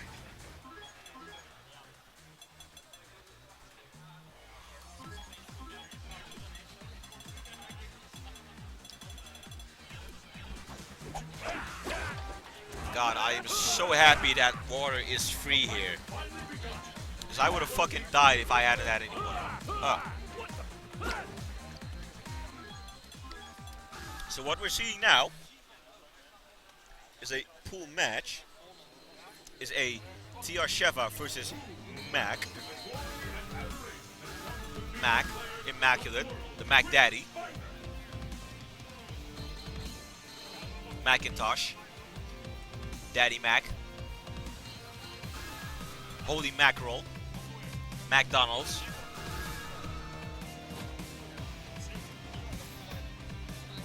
Mr. Mackey.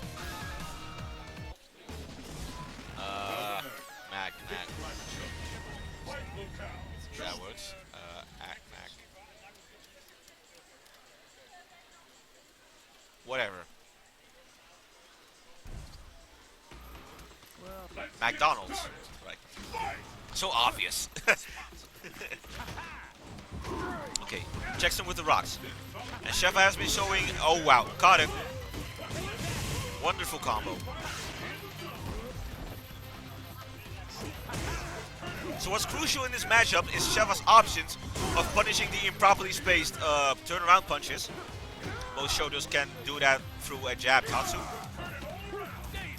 His ability to low profile the jab dash punches, and his ability to chase down Balrog if he escapes with his rush uppers. Beautiful reaction by Mac. That ultra will get him in range. Does a full amount of damage. All 4 hits connected perfectly. That was a fully stocked ultra meter. And now Sheva jumps out of the corner. Mac beautifully executes the sweep combo. Takes that first round after being down by a huge margin.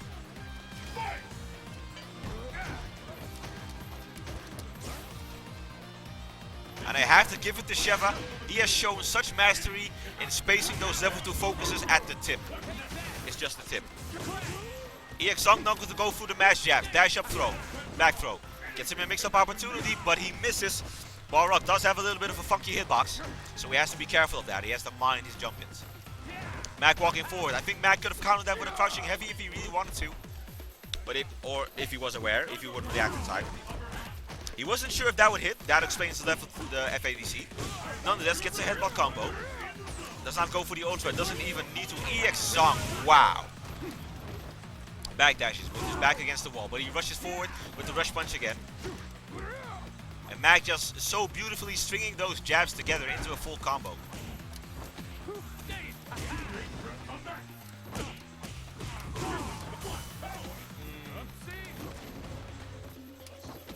Oh, wow.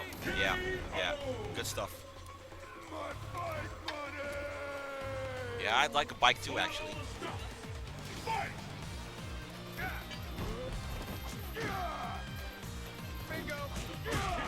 Nice punish by Mac. Beautiful punish on the with EX songs. Calculated the jab, converted into the sweep. Good stuff. Great whiff punish. Did you see how he was standing out of range? That is the sweet spot. In footsies, that's the sweet spot. Whiff forward, heavy kick into the throw. That's a Cody classic. And now he's going to get the throw pressure because he's scared of eating that counter hit. Oh, wow. And grabbed him right out of his rush upper. But now he wakes up with a jab and he's going into the ultra because it was almost fully stocked. From the windows to the wall. Nice punish on the criminal upper.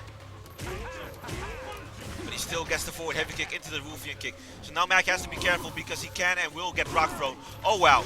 Oh, wow. And he almost right through it. That was beautiful. That crushes the stones. Somebody's got some bad stones in his stomach. You know what they say about boxers? They got bricks in their gloves. So it's no use throwing rocks at them. Or is it? I don't know. Anyways.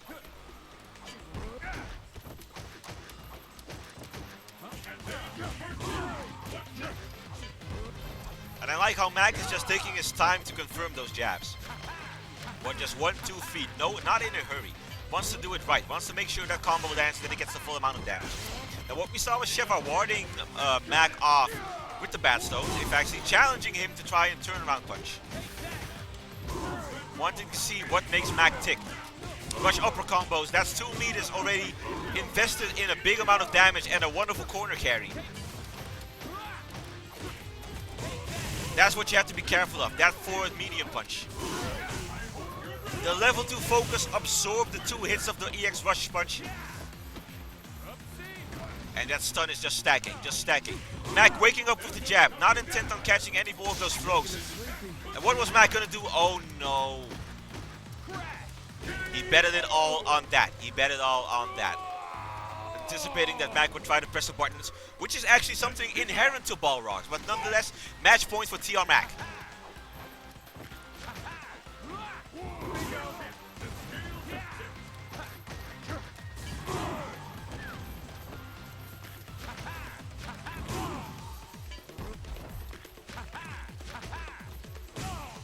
Great.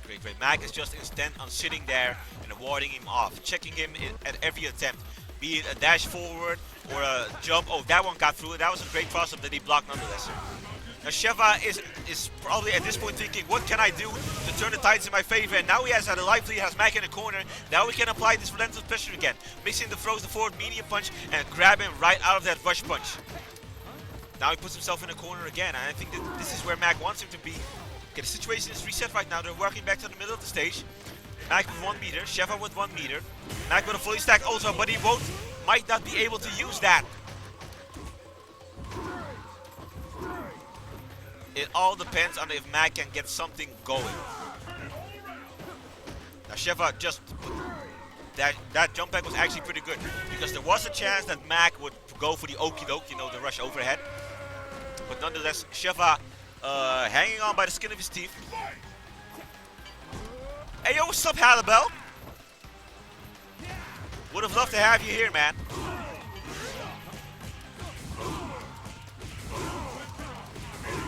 Rush uppers, blows all the meter. He tried to get cheeky, tried to walk up, go for either a throw or a frame trap if he had it in his potential. Now Chef attacking on a huge amount of damage. Resets the situation, beats the grab, and he stuns him. Great. And this is looking to be a home run. Say hi to the camera.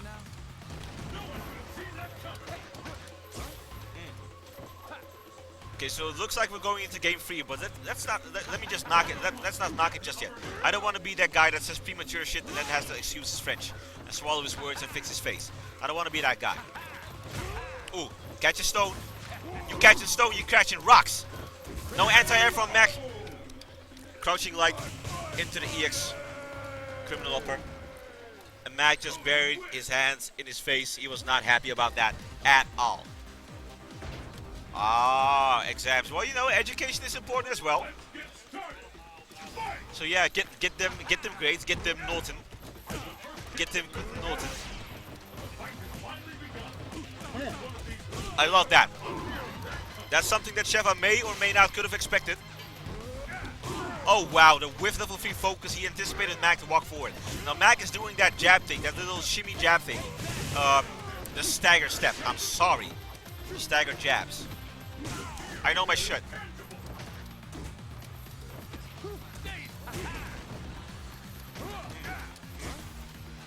Great tech. Mac walking forward. Sheva walking backward, catches him with the low. Sheva not having any of that. And he's made Mac afraid to tech. Or he has himself second guessing his tech. Mac with 3 meters and an ultra bar. What is he gonna do?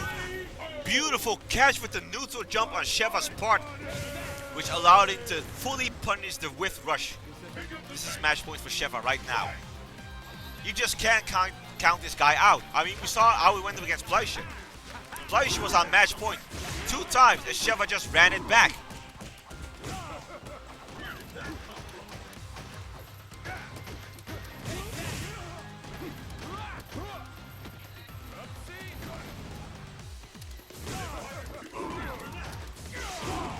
Armor, right through it.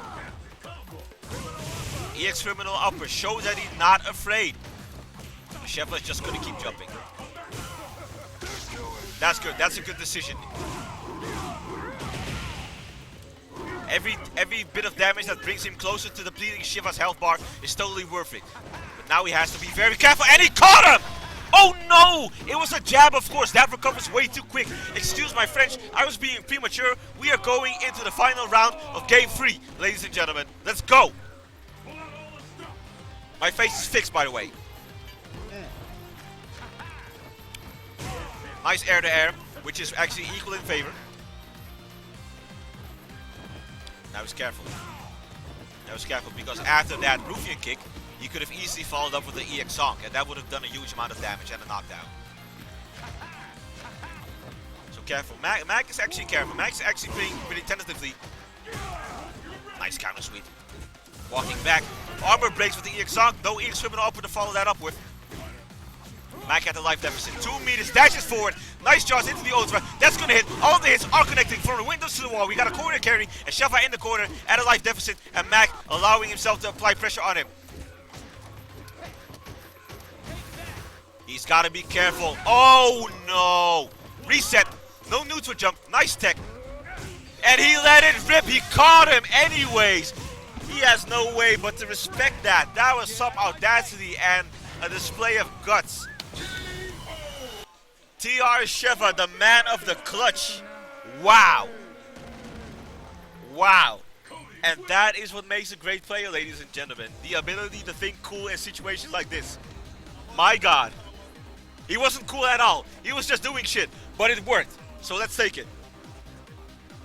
Wow. And how can you not be salty about that?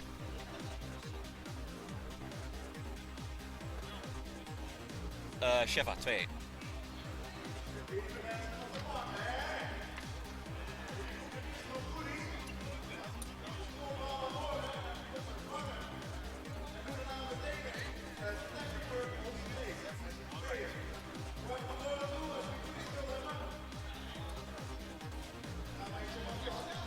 Whew. Wow. That was a match.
begun.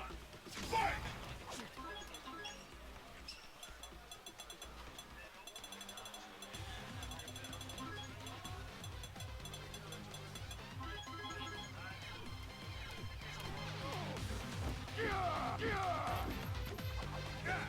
This is the one we've been waiting for. The ultimate.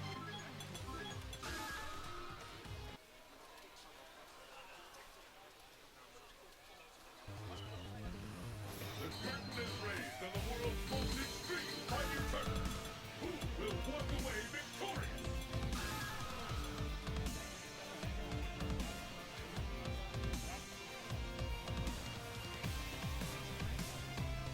Alright, so it looks like we're seeing Eugenius, which is Sheva's brother, and the patented Vega player from Germany, up against Furko Turko. And Furko Turko is actually the guy that managed to defeat Sheva in pools.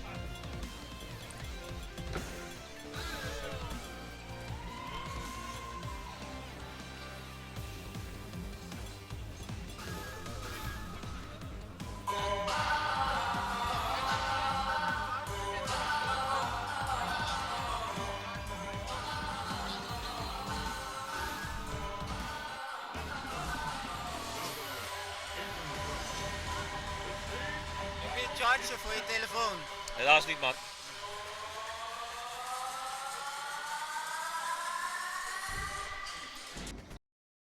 The battle has begun. Fight! Sonic! Sonic! Sonic move! But I'm gonna do my best to commentate this match nonetheless.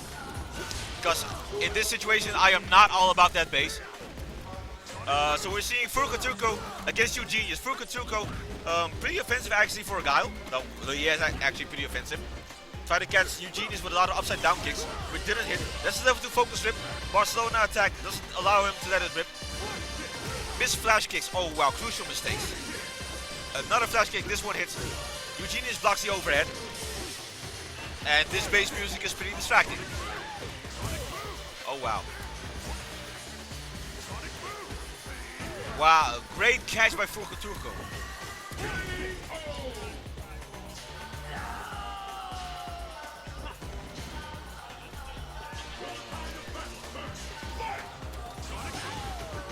Rolling Crystal Flash, it does carry a lot to the wall. Great jump in, wow, no anti-air from Furko Turko. Try to go for the overhead, ate a boom to the face, walk up jab, yeah, that was pretty gutsy of him. Nice job. Did you see how he whipped that light and actually tried to bait Eugenius and walking forward so he will catch the standing fierce? That's great. Upside down kick, counter hit, low forward, low strong into the ears, boom, great combo. Furko Turko had an amazing life lead, wow. And Eugenius extra careful what he's gonna do now. Cosmic Heal didn't go and he has to take that boom to the face unfortunately because he pressed the button, tried to ultra or anything. So the first game goes to Furko Turko.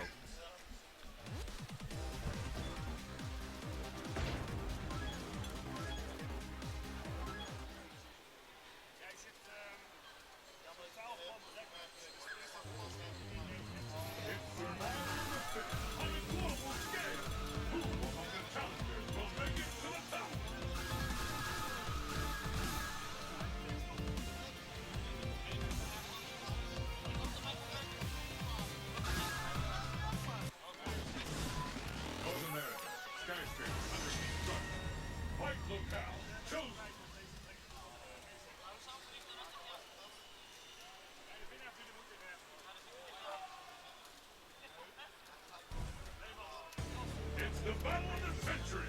Fight! Sonic attack! Sonic move! What's next? Sonic move! So now the bass music is gone and that allows... Ik heb geen idee wie Furko Turko is. Het enige wat ik weet is dat hij Sheva heeft geklapt in pools. En Roy gaat je dat waarschijnlijk nog 80.000 keer vertellen. So back to the match, Furko Turko versus Eugenius. Furko Turko up one game against Eugenius, easily warding him off and reacting just beautifully to all of those anti-airs. And the ultra does not go through because Furko Turko was not pressing a button. And that means that Furko Turko is now on match point against I play Eugenius.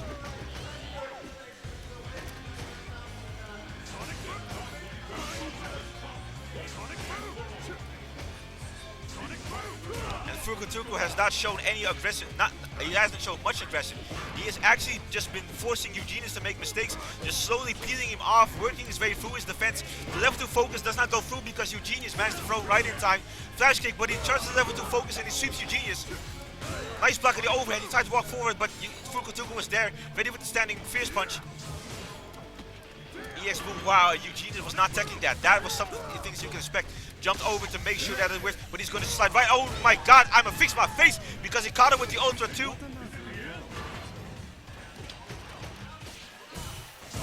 Oh no. Fukutuku's not having any of that. Oh wow, beautiful counter combo. Nice up, and he throws and he takes it over Eugenius in a convincing 2-0. Wow. Fukutuku sends Eugenius to the losers bracket, advances in the winners bracket.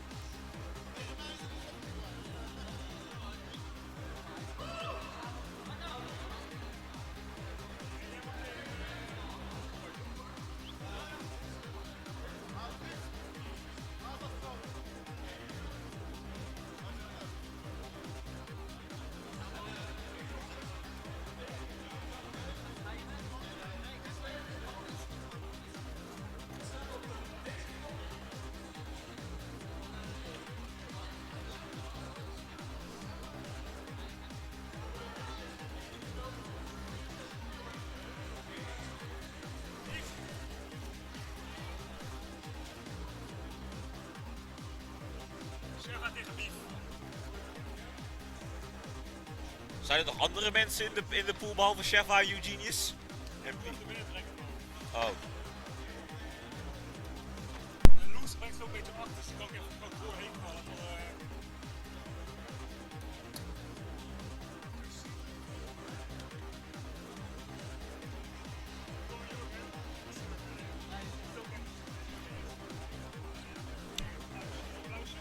Look, I don't know who this guy is. I don't know where he came from. But this man is catching bodies. He beat the twins. One of them in pools, one of them in brackets. And you all saw it. Wat hè? Hold up. Dat ga ik even met... It's the battle of the century. Fight!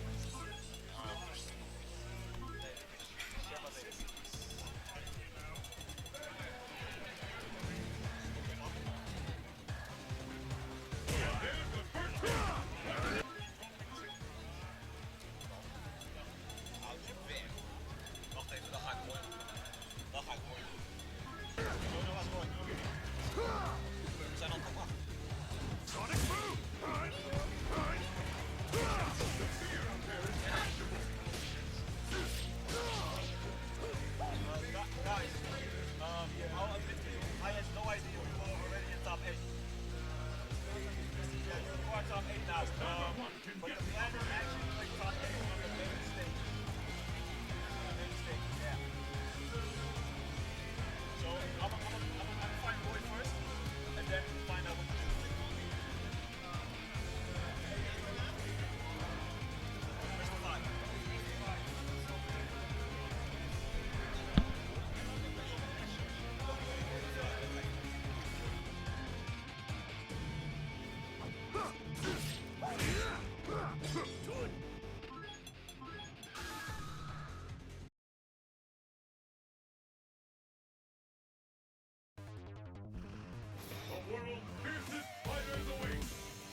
Okay, ladies and gentlemen, this might come to as a surprise to you, but we are already in top 8, actually winner side.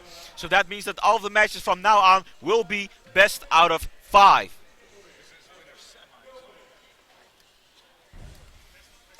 It's the battle of the century. Fight! So we see RSD Beef, who has fought his way all the way to top 8 against Sheva, who has made top 8 by the skin of his teeth. We saw him making a very clutch comeback against his teammate TR Mac.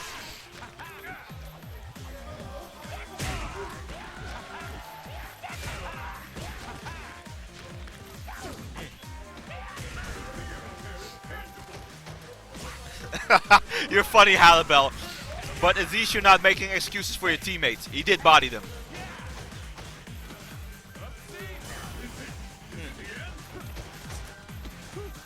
So Sheva is just putting up a clinic against Beef right now.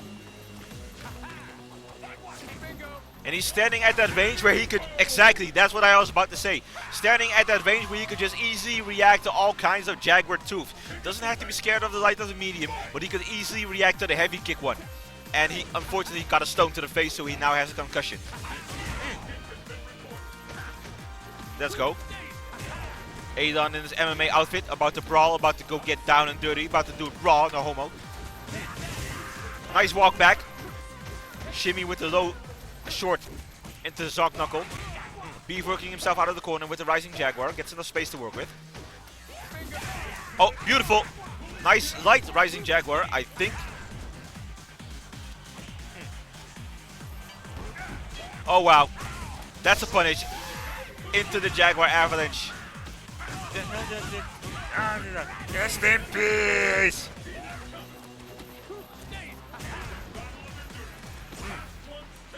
Protect.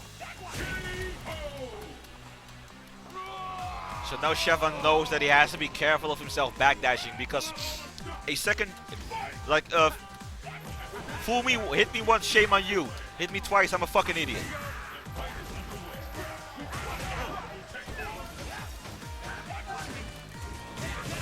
Great defense by Sheva. Unfortunately, wasting. Oh no. Beef has to be very careful. He's way too liberal with this meter. And Sheva actually a little bit more conservative with his meter. EX Zonk into the Ultra. Beautiful. He was saving it just for that. Just for something he could do a lot of burst damage with. I'm using MOBA terms now, sorry. To be explosive with. Catches the neutral jump with the Ruffian kick. And game 1 goes to Sheva.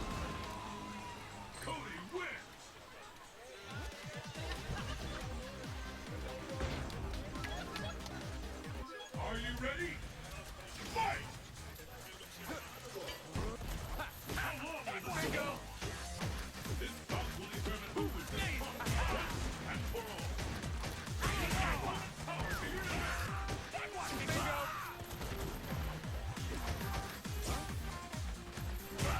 Okay, okay. I'm back.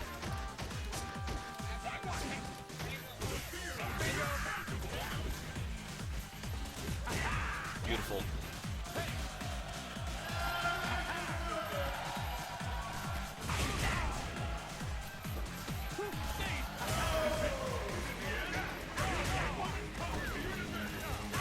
Oh, wow.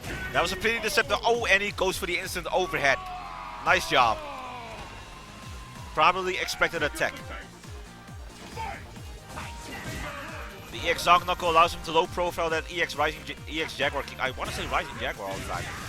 Nice. That is actually optimal in this situation, because I think it's still a gamble though, but it is a tad bit more safer.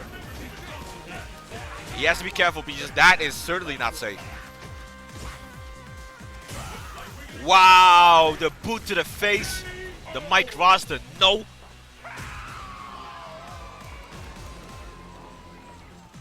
And to my beloved Adon, I leave a boot to the head.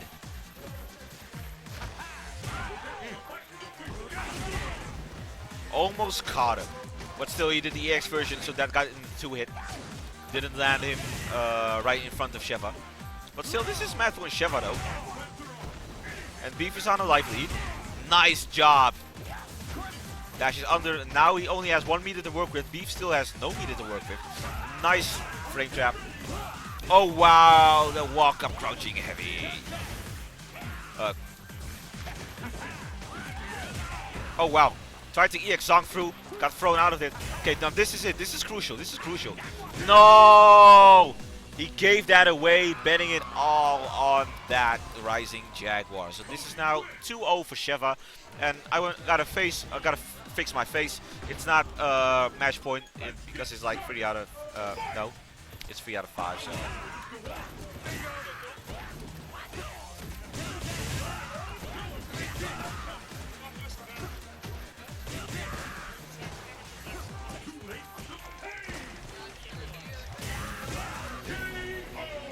Ouch! Wow. And Sheva made a statement. That was a statement if I've ever seen one. Wow.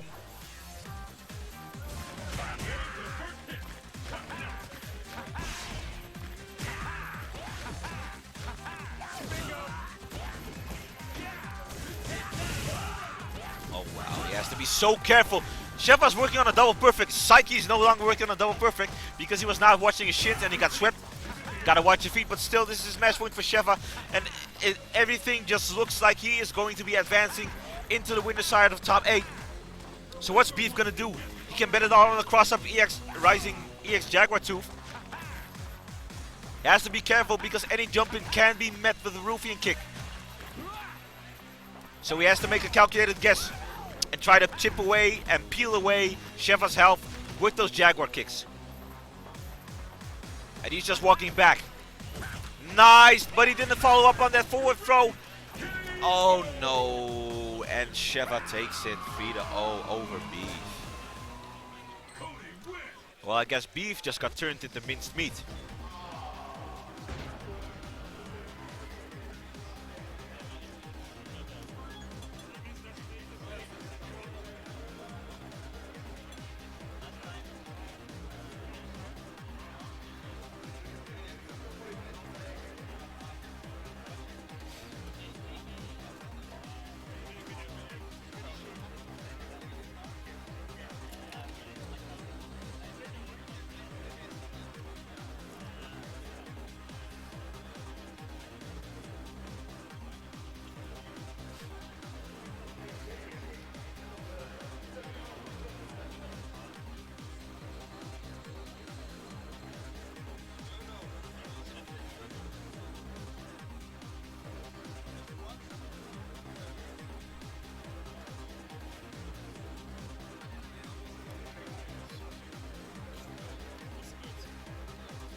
Right.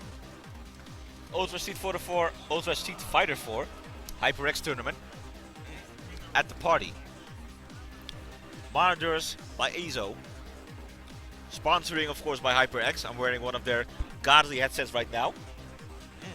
Shoutouts to the boy MBR, RSD, you know what's up, represent.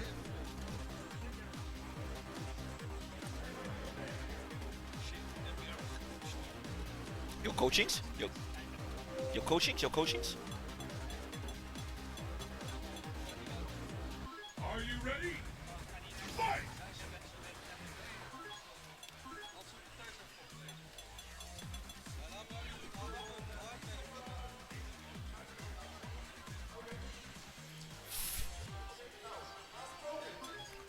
Furko Turco, the guy that has beaten Eugenius in brackets and Sheva in pools, the guy that is now already gaining a lot of recognition, at least from the Dutch community. He's upset a lot of He's made a few great upsets.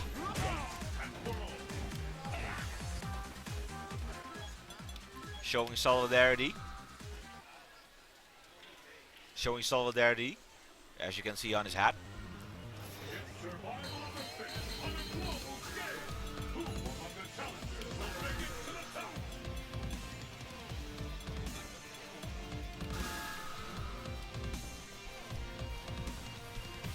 Top 8 winner side, MBR organizer, also known as the House. And you know what they say, the House always wins. But I'm actually curious to see if this guy can upset the House. He seemed to be a little bit conflicted about whether he was going to choose Blanca or Guile.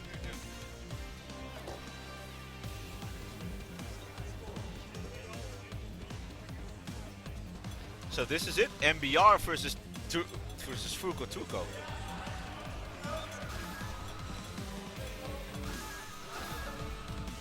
Ah.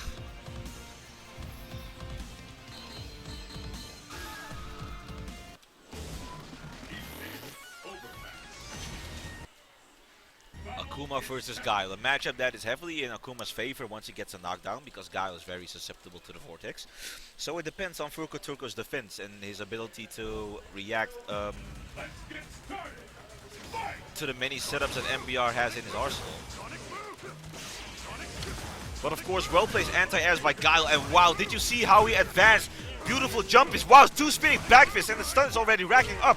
This guy is aggressive and I like it. Great block on the dive kick, walking back, tried to hit him with the standing fierce. MBR threw him out of that, cross-up dive kick. Unfortunately, that goes in the sweep, and MBR has no reason to not go for the sweep. And Guile is stunned, he gets the chickens, ain't a thing but a chicken wing. Again with the Tatsu sweep. Wow. And while it seemed that Fuko Turko got a relentless offense off, MBR turned it up a couple notches, said, hey yo, Lil Jon, back me up, and he just went to work. That crouching heavy, oh wow, did you see how MBR waited to make sure that Fuko Turko stuck out the poke, which he could sweep, air to air, walks back, flash kick, FADC, beater is wasted because that didn't give him anything and he's still in the corner. And this is a range that MBR can anti-air or do just whatever. And he's content on playing the fireball game with him. There's no way that Fuko Turko is going to advance without MBR being able to react. Unfortunately, wow. That jump in was so disheartening. And that is a amazingly quick 1-0 for MBR. And that's what happens. Everything just goes so fast once you're in the vortex. It's like left, right, behind, in front of me, no, yes. Oh wow, yeah. MBR has every reason to do that because he knows that Fuko Turko is intent on advancing right through the fireballs. Oh wow, no, and is he going to go for it? I would have betted it all on that, but still Fuko Turko decided to defend a decision that I can respect, but it still got him the perfect. So he has the perfect against him, MBR sitting at 1 game and a round. And I wonder why Fuko Turko didn't react to that with a crouching fierce.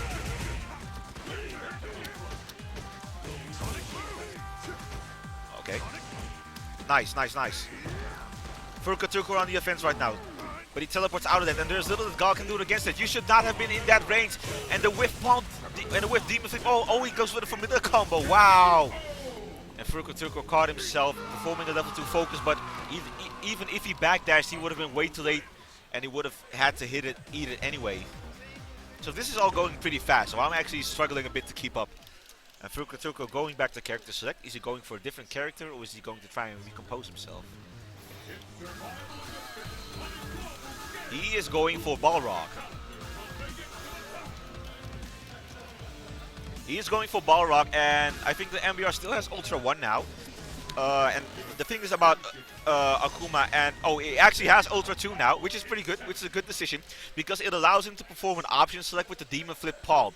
If he flips in, it does a Demon Flip Palm, option selects it with Ultra 2, and Balrog performs a headbutt, the Ultra 2 will win and beat Balrog out of anything. And the same goes for the Rush Uppers, I think. And even if Balrog tries to chase him after a teleport, he can still input Ultra 2, so it's a pretty risky gamble.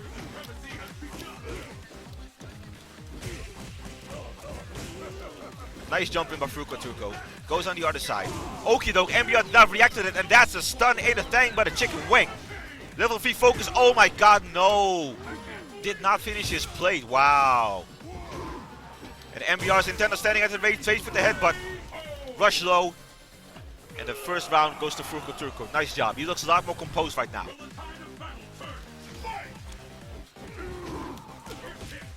Great punish by MBR. Another punish by MBR and just lets it rip. That's good.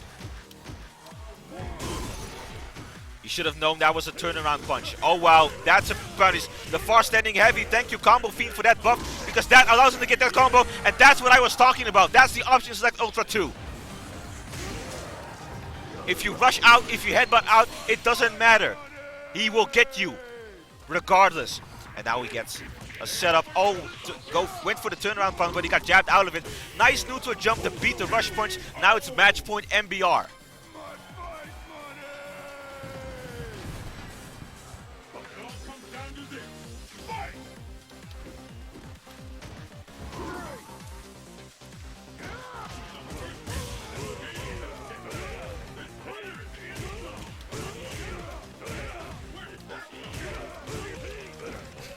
I like that one.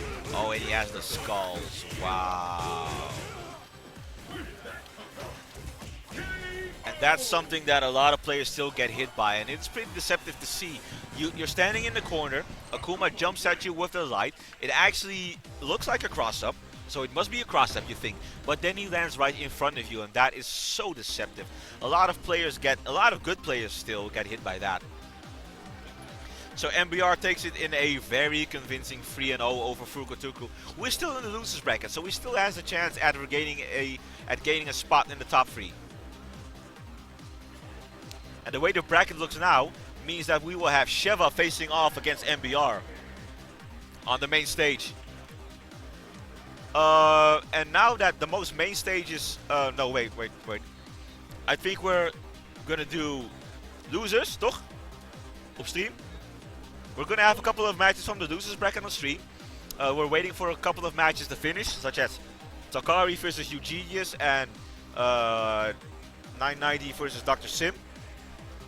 The winner of 990 versus Dr. Sim will face off against Fruko Turko. And the winner of Takari and Eugenius will face off against Beef.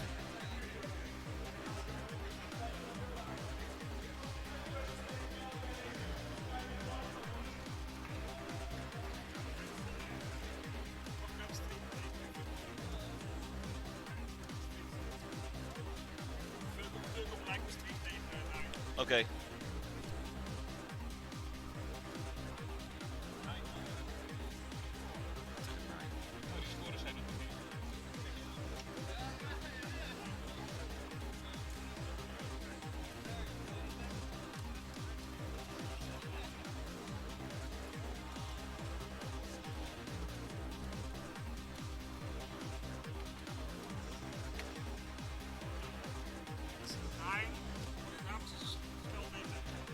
Wat hè? Ik heb het hier. Oh, tuurlijk. Balzak. So we got 9 versus Fruko Turko.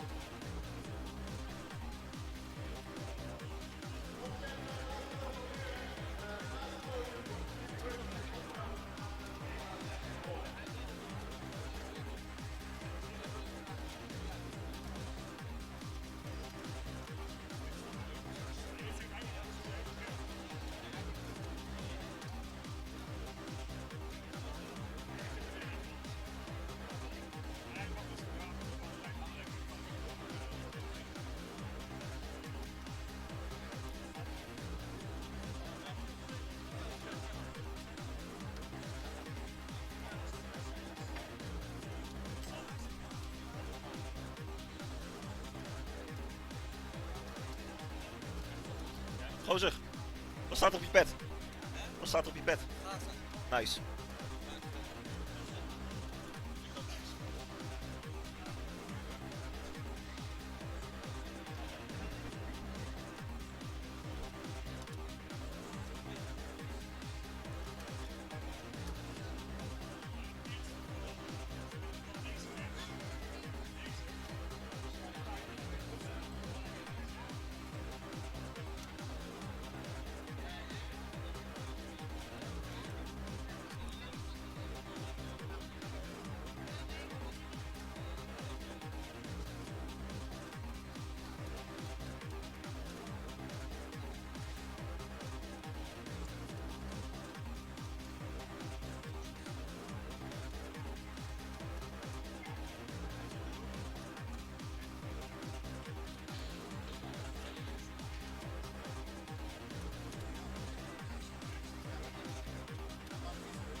Alright, looks like preparations are complete. All the controls are plugged in.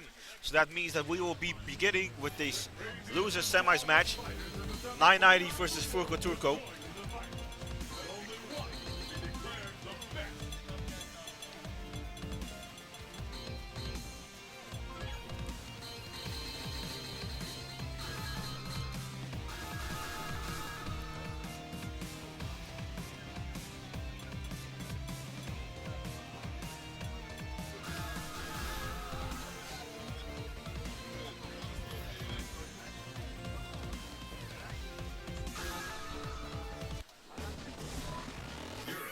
Blast first. Your destiny will be determined here.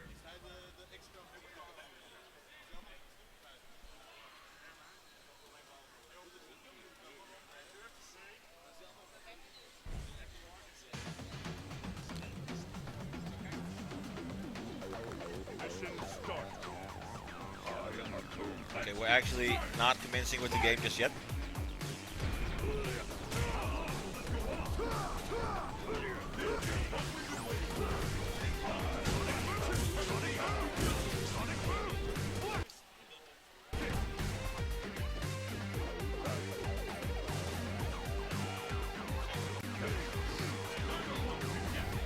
Les boutons.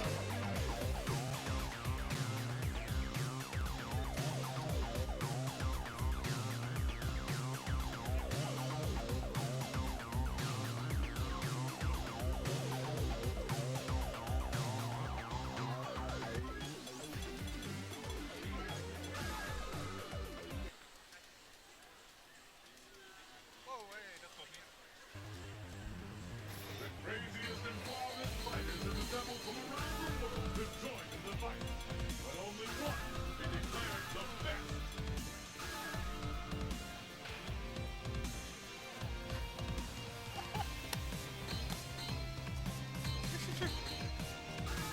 The Patriot Sweeper.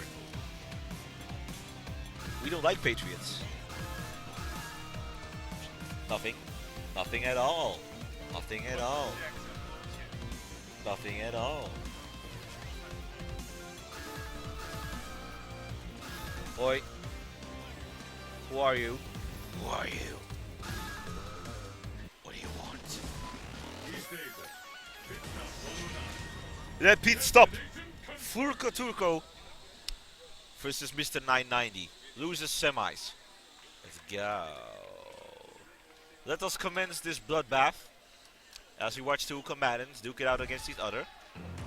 Press buttons and try to win. Silver-haired Guile against the red Valento. Rolling back, throwing stingers, focusing the fireballs, jumping in. And we saw how Furko Turco likes to advance forward after the sonic booms and check his opponent with the spinning back fist. See how easily he has 9 in the corner now. That's what a couple of well-played sonic booms do. Unfortunately, E-Tech, the Rekka is actually safe, but you have to be very careful at how you space it. The anti-air gets stuffed out. Nice anti-air flash hack.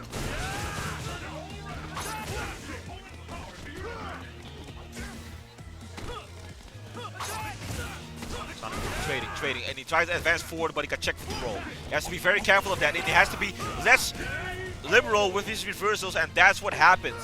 You get jab, jab, you expect to see the cutscene. Oh wait, the cutscene switches. You just missed the quick time event.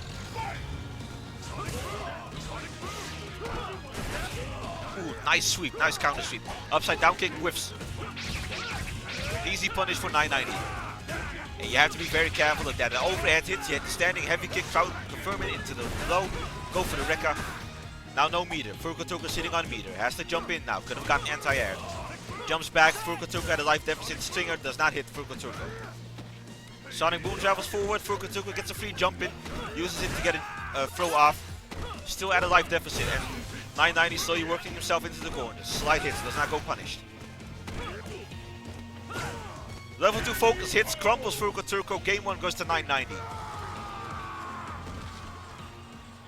Not convincing just entirely yet. Furko Turco was able to mount an offense. Actually got in, actually got a couple of things going. But unfortunately, he made a couple of crucial mistakes and should be less liberal with those flash kicks. Meter is so essential in this game.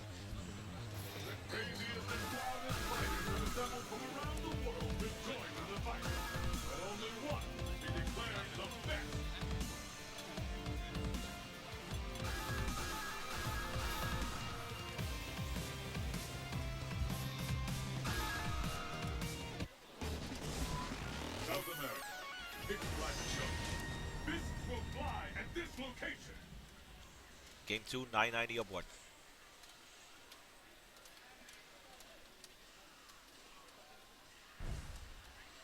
Who will emerge as champion? Fight!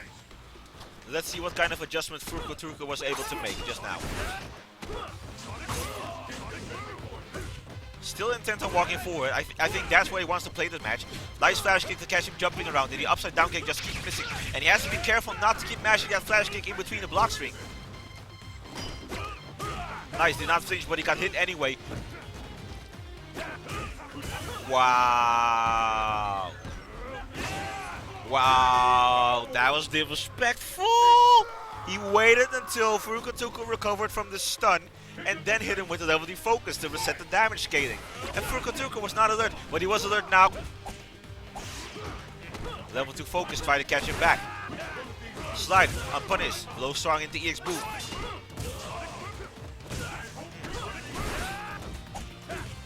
And I think that playing it patiently, playing reactively is what Furukawa should do. And be very careful of the booms. I mean, careful of when he throws the booms. Oh no, you should know you can't punish that. Not at that range. Not at that range. And that was pretty dangerous because I think that at that range, 990 could easily have Ultra 1 right through it. I don't quite recall it being invincible. No! A hard read flash kick. Furukawa has cracked and he's given him so many flash kicks to punish. Wow. I wonder, does he know the matchup? Does he not know the matchup? Is Rolento such a difficult character for him? I don't know. But what I'm seeing is not the guy that managed to beat Eugenius and Sheva.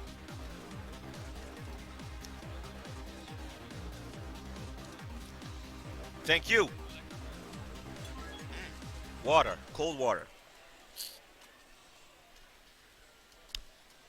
Let me finish up this warm water first.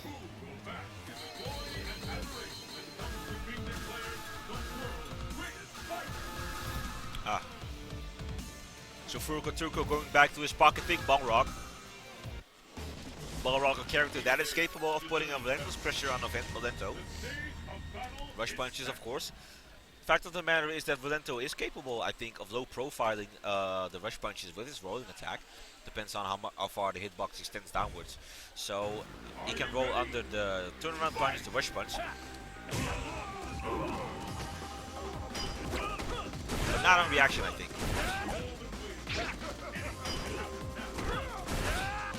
Oh no!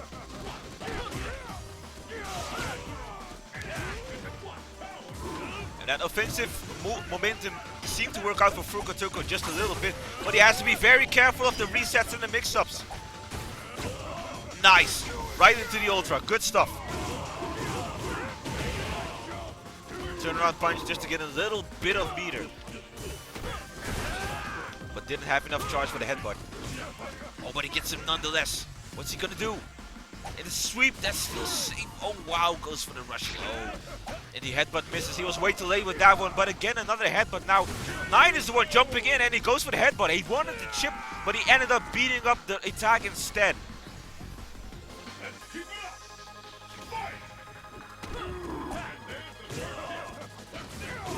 Hits him with the Okido, converts it into the jab, into the short, into the headbutt. Turnaround punch gets beaten by the throw, of course. It was not active right at that time. He was not in the punching animation. And this is the reactive style that I wanted to see from Furukawa. Now we can see how many mistakes his opponent is making and what kind of stuff his opponent is getting away with. And what he was letting his opponent get away with the last game. This is good. This is a great adjustment, actually. Furukawa walking forward, pressing his advantage, and 9 is just making mistakes all over the place now. So far, this pick seems to have worked out. So far.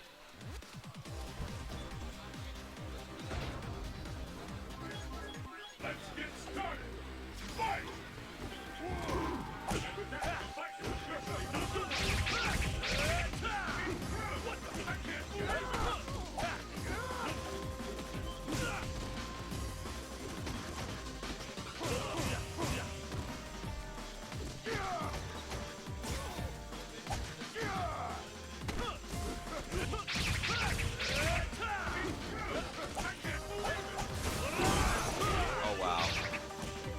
firm on the combo.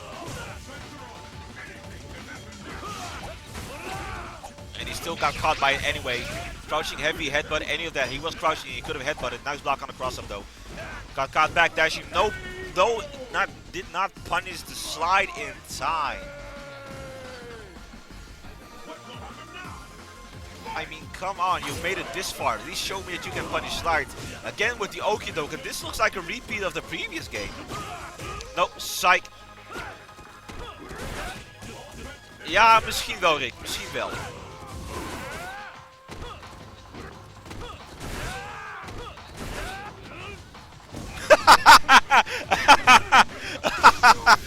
Wow. And the moderator of the stream laying down the law. Oh, sorry. I'm sorry. Let's go back to Fukutuko sweeping.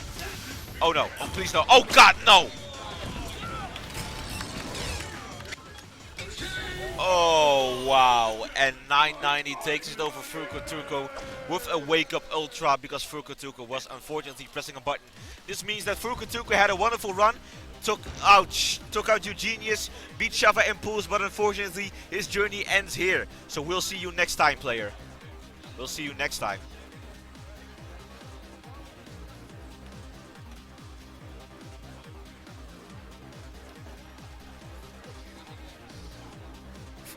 990 heeft gewonnen 3-1.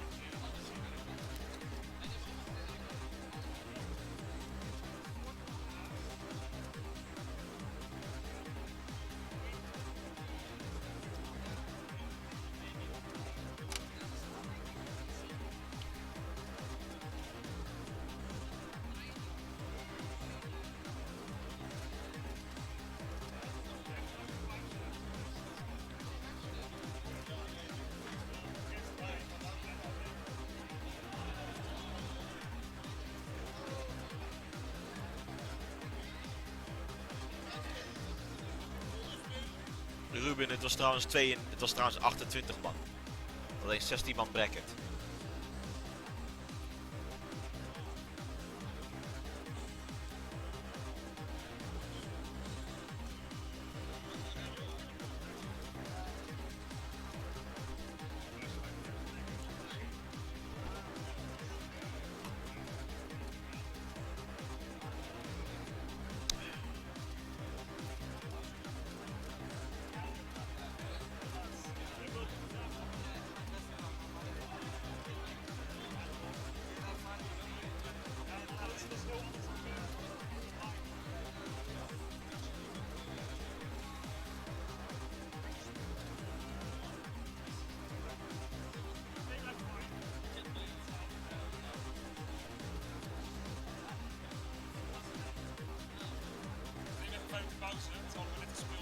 Oké.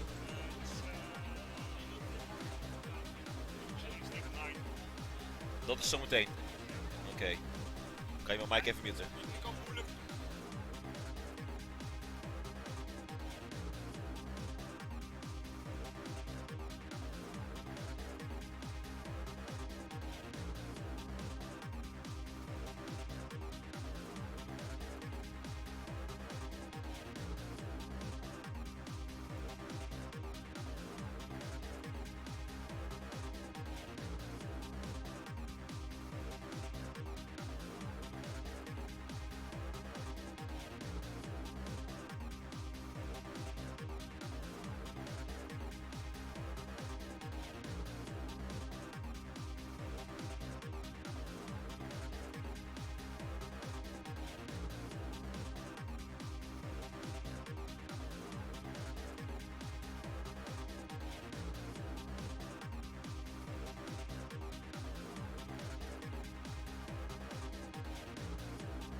Hello, ladies and gents, but mostly ladies, because I don't swing that way.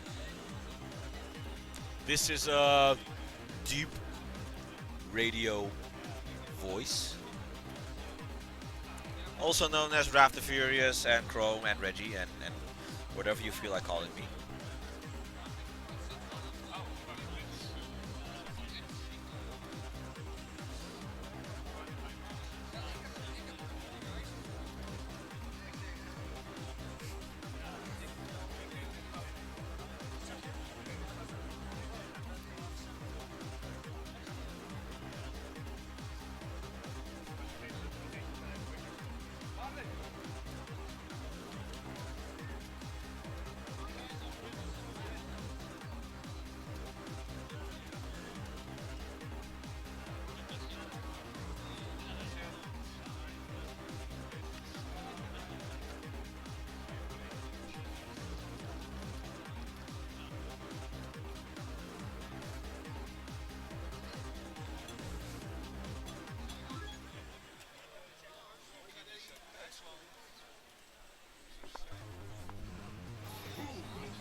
What we have here is a loser semis match, and the winner of this match will qualify for losers finals, will qualify for top 3, will earn himself the right to a prize from HyperX. We have Mr. 990 versus I Play Eugenius. Losers bracket, Vega versus Akuma. So I am very psyched to see what happens. Who will emerge a champion? Fight! Oh, it was a butt check. I got hyped for shit. So anyway, I can't. The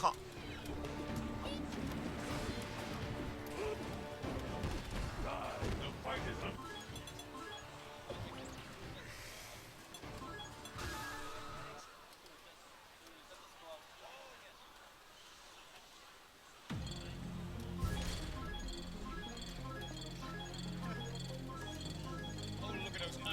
Ew, ew, ew.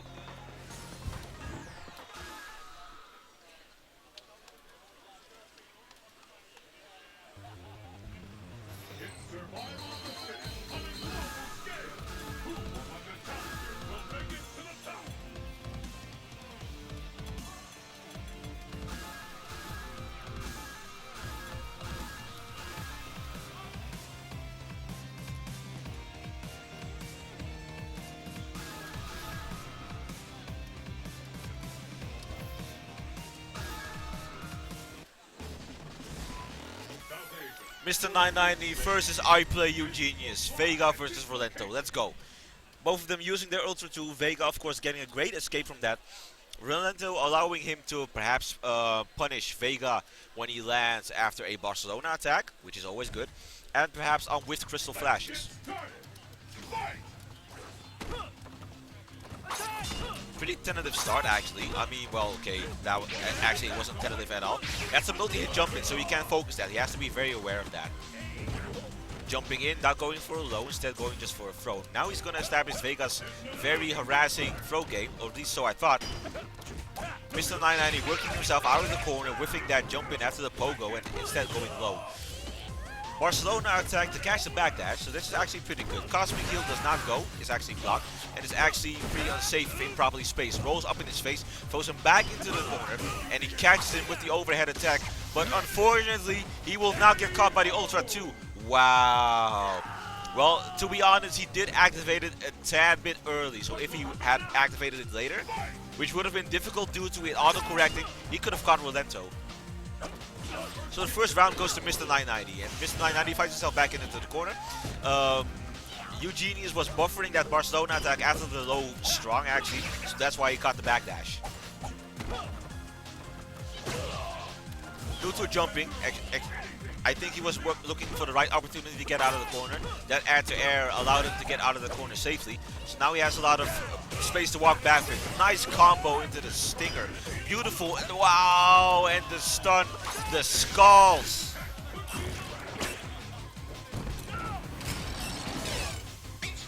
And I want you guys to realize that this guy is an online warrior, but he's not just an online warrior. This guy came here to play, and God so help me, he is playing.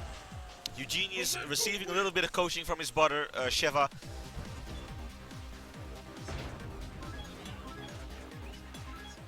And Eugenius going back to the character select. And a lot of people, of course, it's an established fact that a lot of players do this just so they have a little more time to compose themselves and think about their mistake and listen to the coaching that their friends or teammates have to offer to them.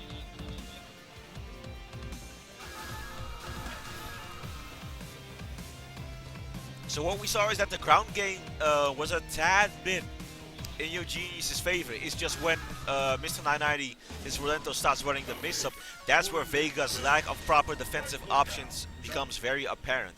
And mix-up characters usually take advantage of that.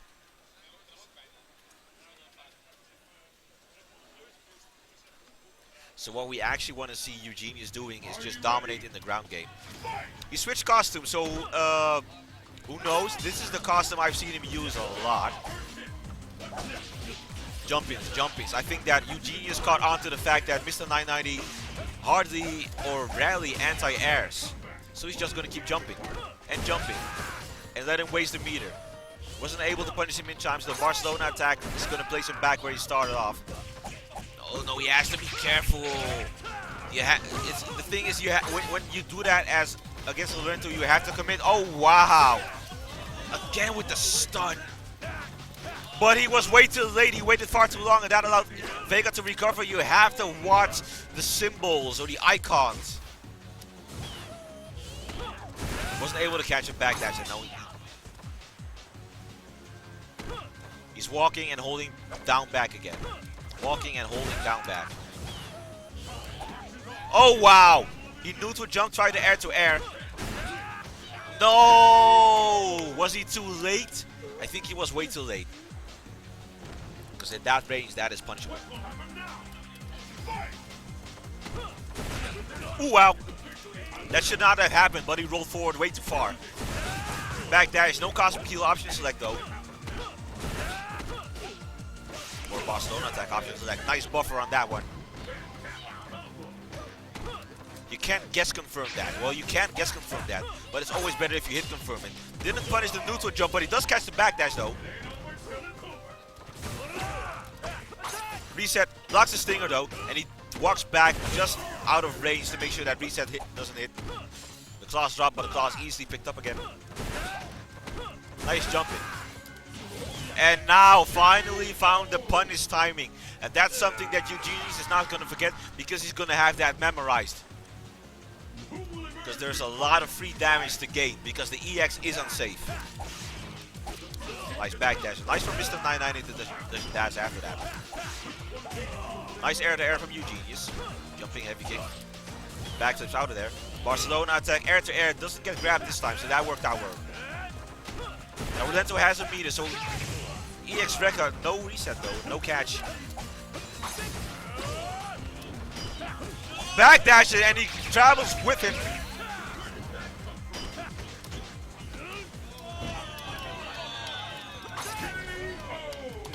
Wow. Mr. 990 putting up a clinic.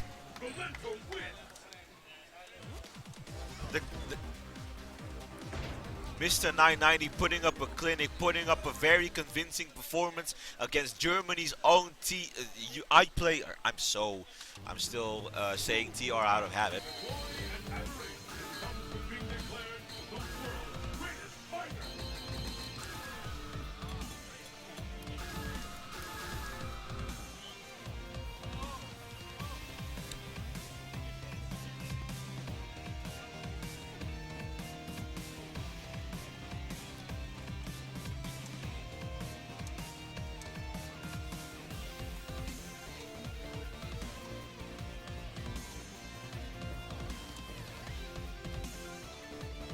Deep silence. And Eugene is listening intently to his brother's advice.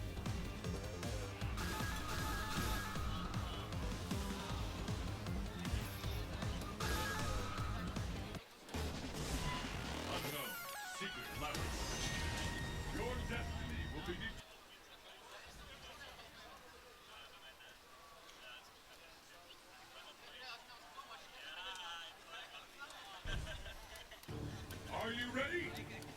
Fight! Eugene is going with 8 on. Now, of course, I only know him because of his miraculous Vega. I never knew he had a pocket 8 on. So is 8 on going to give him the offensive advantage he needs against 990? But so far, it doesn't seem that way.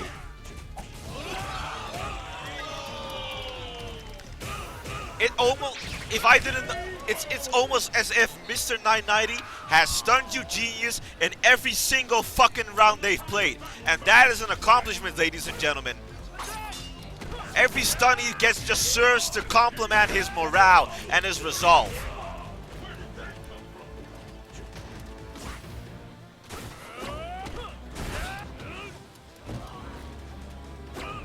We're seeing a lot of guys. Oh wow, the slide just like that. The EX Rising Jaguar on block, which allows him to punish a frame trap. And this is a match point for Mr. 990. He's on his way to top 3. He was not blocking that. Wasting a lot of meter, and this is it! Mr. 990, his first tournament ever. Traveled all the way here from Nijmegen, and he makes top 3. Wow. Top 3 at your first tournament, that is something. That is good shit. Now then, ladies and gentlemen, we will be putting the stream on hold for a little while because we have to move the equipment to the main stage where we will be playing losers finals, winners finals, losers finals, and grand finals. Finally got the order. So I will be back with you in a couple of minutes. Peace.